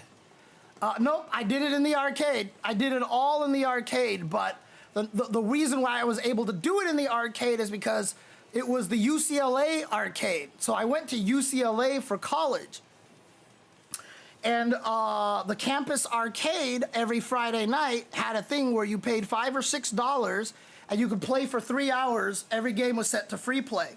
Same thing on Saturday morning and on Saturday night. So I used to go to the arcade on Saturday morning because nobody woke up and went to the arcade on Saturday morning, so nobody was there. So I had infinite credits and I was able to test. It's so Ginger Ailsey, it is like 90% works for upper. There are definitely differences, so there are some things that won't apply, but the majority of this FAQ actually applies. But again, like I said, I was one of the first, I mean, me and my brother, at least on Alt Games SF2, which was the main place anybody ever communicated, me and my brother were the first, like, he helped me lab it because he loves figuring out systems, but he wasn't in the fighting game community. He helped me figure it out, but once we did, I was the first person to explain how flipping worked in Alpha 3 in terms of the major FGC. And one of my favorite things that I've ever done,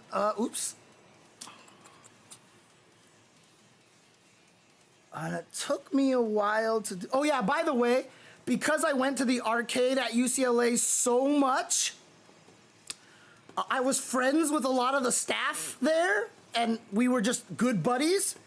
So on those free play days, they just let me in for free. They were just like, just go in, whatever, we don't care. So I was able to do a lot of that stuff for free. I didn't even have to pay the $5 to do that. So I described how flipping works here, right? So there's all this, like, here's how the flipping works. Like, how do you flip? And then why is it eventually like you can't be juggled anymore and blah, blah, blah, blah, blah. And so literally on sheets of paper, I scribbled this all out.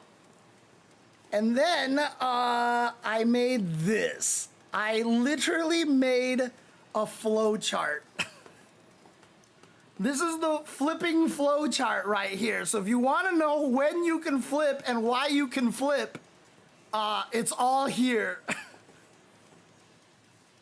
This flow chart will actually tell you whether you can flip or not. And so, like, you've been hit into the air. Did you flip? Yes. Okay, so you're in the air, but you're not reeling. Did you get juggled? No. Okay, you land on your feet. The end. Did you get juggled? Yes. Were you knocked into the corner for the first time? No. Is the juggle limit currently activated? No. Go to flip? So you go back up here. You know, did you flip? Okay, no. Are you invincible? No. In air reeling. Were you juggled? No. You hit the ground. The end. Were you juggled? Yes. Were you knocked into the corner the first time? No. Is the juggle limit currently activated? No. Go to flip. So you're back to flip. You're in the air. Did you flip? Yes. In air, not reeling. Juggled? Yes. Were you knocked into the corner the first time? Yes. Activate the juggle limit. Go to flip. You go to flip. In the air, reeling. Were you juggled? Yes. Knocked into the corner the first time? No. Is the juggle limit currently activated? You become invincible. Have you flipped before? No. Yes. Hit the ground. The end. Like, this is, I literally wrote this flow chart. Like, it's like one of the best things that I've ever done in an FAQ. No, it wasn't on graph paper. It was literally note sheets. I was actually graduated from UCLA by the time I did this. So I was actually doing this at my desk at work. Which is actually kind of, wait, did I do it there? Yeah, I think I did. God, now my timeline is all messed up because I shit you not, I can actually show you those papers. Even though I wrote this, when did I write this? So in 1999, I wrote this. I still have those note sheets that I drew all of my drafts of the flow chart. Like, I saved them all. Like, I literally have them. I know where they are. They're not easy to get to, so I can't just pull it out and show you guys right now. But I actually know where they are, and I can pull them out, and you can actually see the evidence of me trying to design this flowchart. Wait, you never realized that I'm Jay Chenzor? My stream is Jay Chenzor.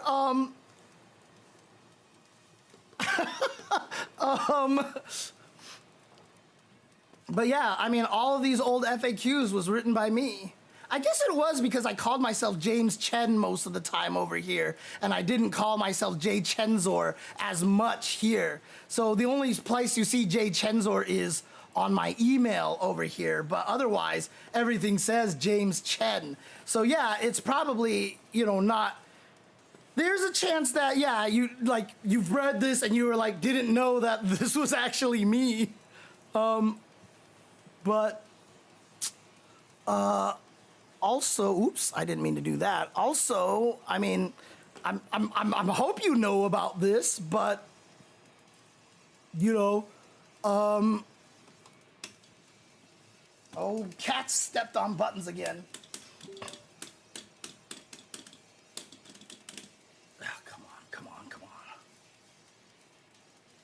There we go.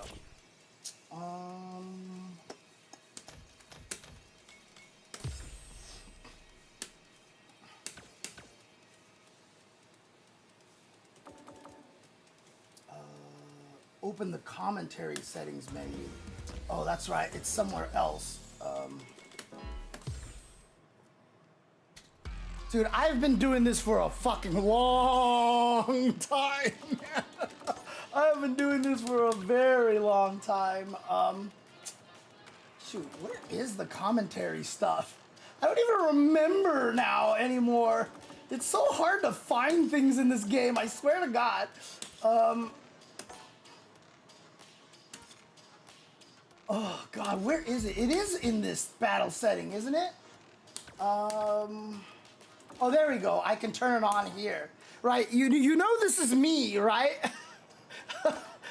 You know that on the color commentators that's me, right? You can turn me on in the game, right? So yeah. Oh man.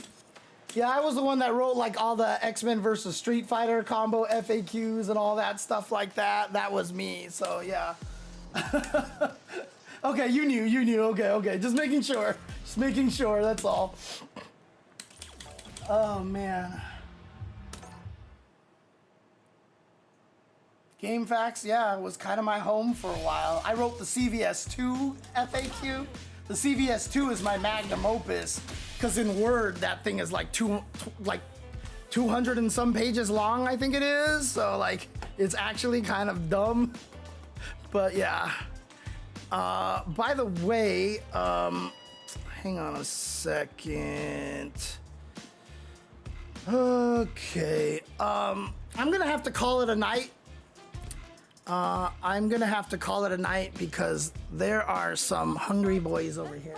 Hungry boy and girl, hungry kids here right now. So I'm gonna have to, yeah, they kind of preserved GameFAQs, so. Hi, Nathan. Look at the Nathan cat.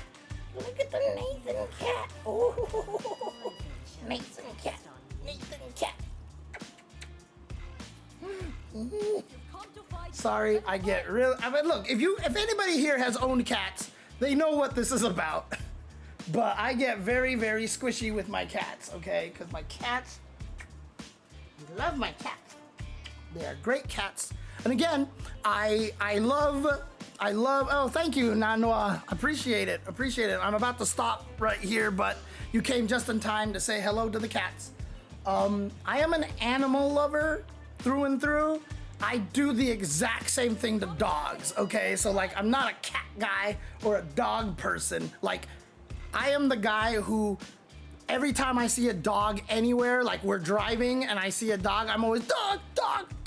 And like, if I'm like at the the CVS in line to pick up prescriptions. This just happened. Somebody had a dog, and I was like, "Can I pet the dog? Can I pet the dog?" I'm that guy. I just want to pet every animal and stuff. Like, I just love animals, and so cats are the only animals that I can really own because they are so autonomous. I travel enough that having a dog would be kind of risky unless I had somebody who could stay at home when I travel to take care of them. Also, my home is very small, and I love very large dogs. And while a large dog could live in this environment, I just don't feel like it's fair to the dog. I would have to get a smaller dog, and I'm not as much of a fan of smaller dogs. I like big dogs, and I cannot lie. Those other brothers can't deny. But I like big dogs. So I want a golden retriever.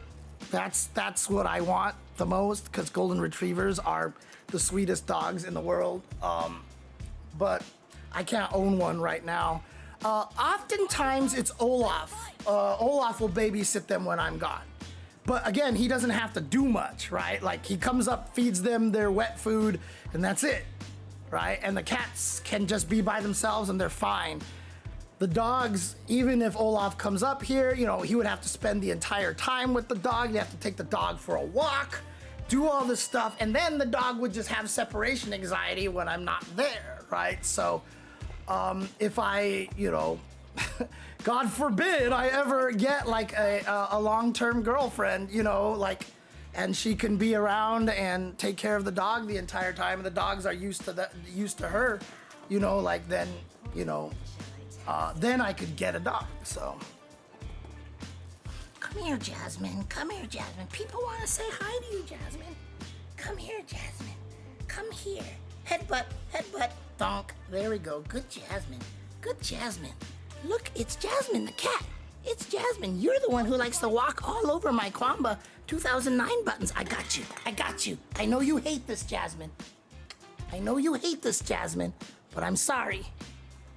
I need people to see how pretty and adorable you are.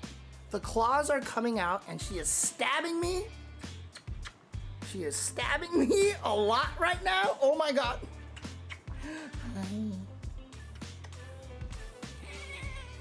Okay. I'm sorry. So she hates being held. She does hate being held. I will tell you, Ginger Ailsley, so my ex-girlfriend loved cats. I never thought I would get cats because I'm allergic to cats, long story. But she loved cats, and so when we were together, she kept trying to get me to adopt cats.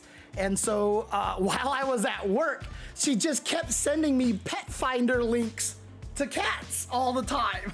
She was like, look at this cat, look at this cat. Because she was obsessed with Burmese cats. So she was looking for every cat that was a Burmese, and she kept sending me all of the links to Burmese cats. So both Jasmine and Nathan are half Burmese. She actually sent me a pet finder link for Jasmine. And I will tell you, I saw the picture of Jasmine and I was just like, gosh, she is beautiful. Like, this cat is beautiful. And she knew she got me at that point. Because then my ex was like, let's go take a look at her. Let's go. And I was like, maybe. And then she found, like, Nathan was there. And she's like, let's go. It's the same place. Let's go see them. And so we went, and I was like, okay, we'll see the cats, but we're not adopting any cats, okay? I'm putting my foot down. Yeah, right. So one, the person who was in charge of the cat thing was really smart because Nathan was a tiny little baby. Beautiful, pure white, blue eyes, just the most gorgeous little thing. And she was like, everybody's looking at this cat. They all want to adopt this cat. And so my ex was like, James, please. And then we were talking, I was telling the lady that, you know, I saw pictures of Jasmine and I thought she was very beautiful. She's like, would you like to meet her? I was like, sure. And I walked over, she opens the cage. Jasmine's just kind of lying there. And I reach out, no fear from Jasmine whatsoever. and I start petting her side. And then the first thing she does is she leans over and starts licking my hand. She started licking my hand, and I was like, I'm done. Like, that's it. Like, game over. She just started licking my hand. I was like, okay, we're taking this cat home. And so, yeah, so we came home with Jasmine and Nathan. So, yeah. And you know what? I still have the cats, but I don't have the girlfriend anymore, so. Oh, man. So out of that relationship, I got a couple of sweet, lovely cats, so. Can't be too mad, can't be too mad. Well, the agreement originally was that if we ever broke up, she would take Nathan and I would take Jasmine. The hard part is that because she wasn't here all the time, Nathan grew really attached to me. Like, a lot of times I would sleep and he would sleep and I'd just hug him. I would literally sleeping, I can hold his paw. Like, he'll have his paw and I'll hold his paw and then he'll put his chin on my hand, and this is how he sleeps. You know, like, he grew really, really attached to me. And so I was like, I can't give you this cat. And like, we had a big fight about that after we broke up. But then she moved into one of her coworkers' apartments, and there was a cat in that apartment, and the cat wasn't even that affectionate with the original owner, and the original owner was planning to move to Japan and was like, I don't really want to carry the cat with me all the way to Japan. And she ended up like falling in love with that cat, and that cat fell in love with her. And so she was like, okay, you can keep Nathan. I have this cat now. So I was like, okay. So I just basically ended up with the cat. And obviously I'm really happy about that because, like I said, he really did grow very attached to me, and I grew very, very attached to him as well. I was like heartbroken thinking about having to give him up. Like, I was so scared about that. Like, I knew if I gave him away, I would have to adopt another cat right away. Otherwise, I just would have been really sad.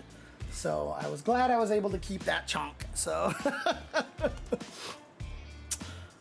in any case, yeah, like I said, I think I'm done for the night. There's not many viewers left because it's 2 a.m. here. So I'm not gonna bother rating anything. So I'm just gonna go ahead and call it a night, everybody. So thank you guys for watching. Thank you guys for hanging out. And thank you guys for just hanging out with me. And again, I like talking about history. I like teaching. So anytime you come to my chat, if you want an answer to some crazy question, ask away and I will talk about it for another hour and a half. But I like doing that because there's a lot of good information out there. So, but thank you guys for watching. Thank you guys for hanging out. And as always, remember that Black Lives Matter, that trans lives matter. Thank you for the follow, Liquid Ocelot. Appreciate you greatly. But Black Lives Matter, trans lives matter, women's lives and choices matter, Palestinian lives matter. Be excellent to each other. Let's all be excellent to each other so we can party on. Take care, and I'll see you guys next time. Peace. Be excellent to each other. And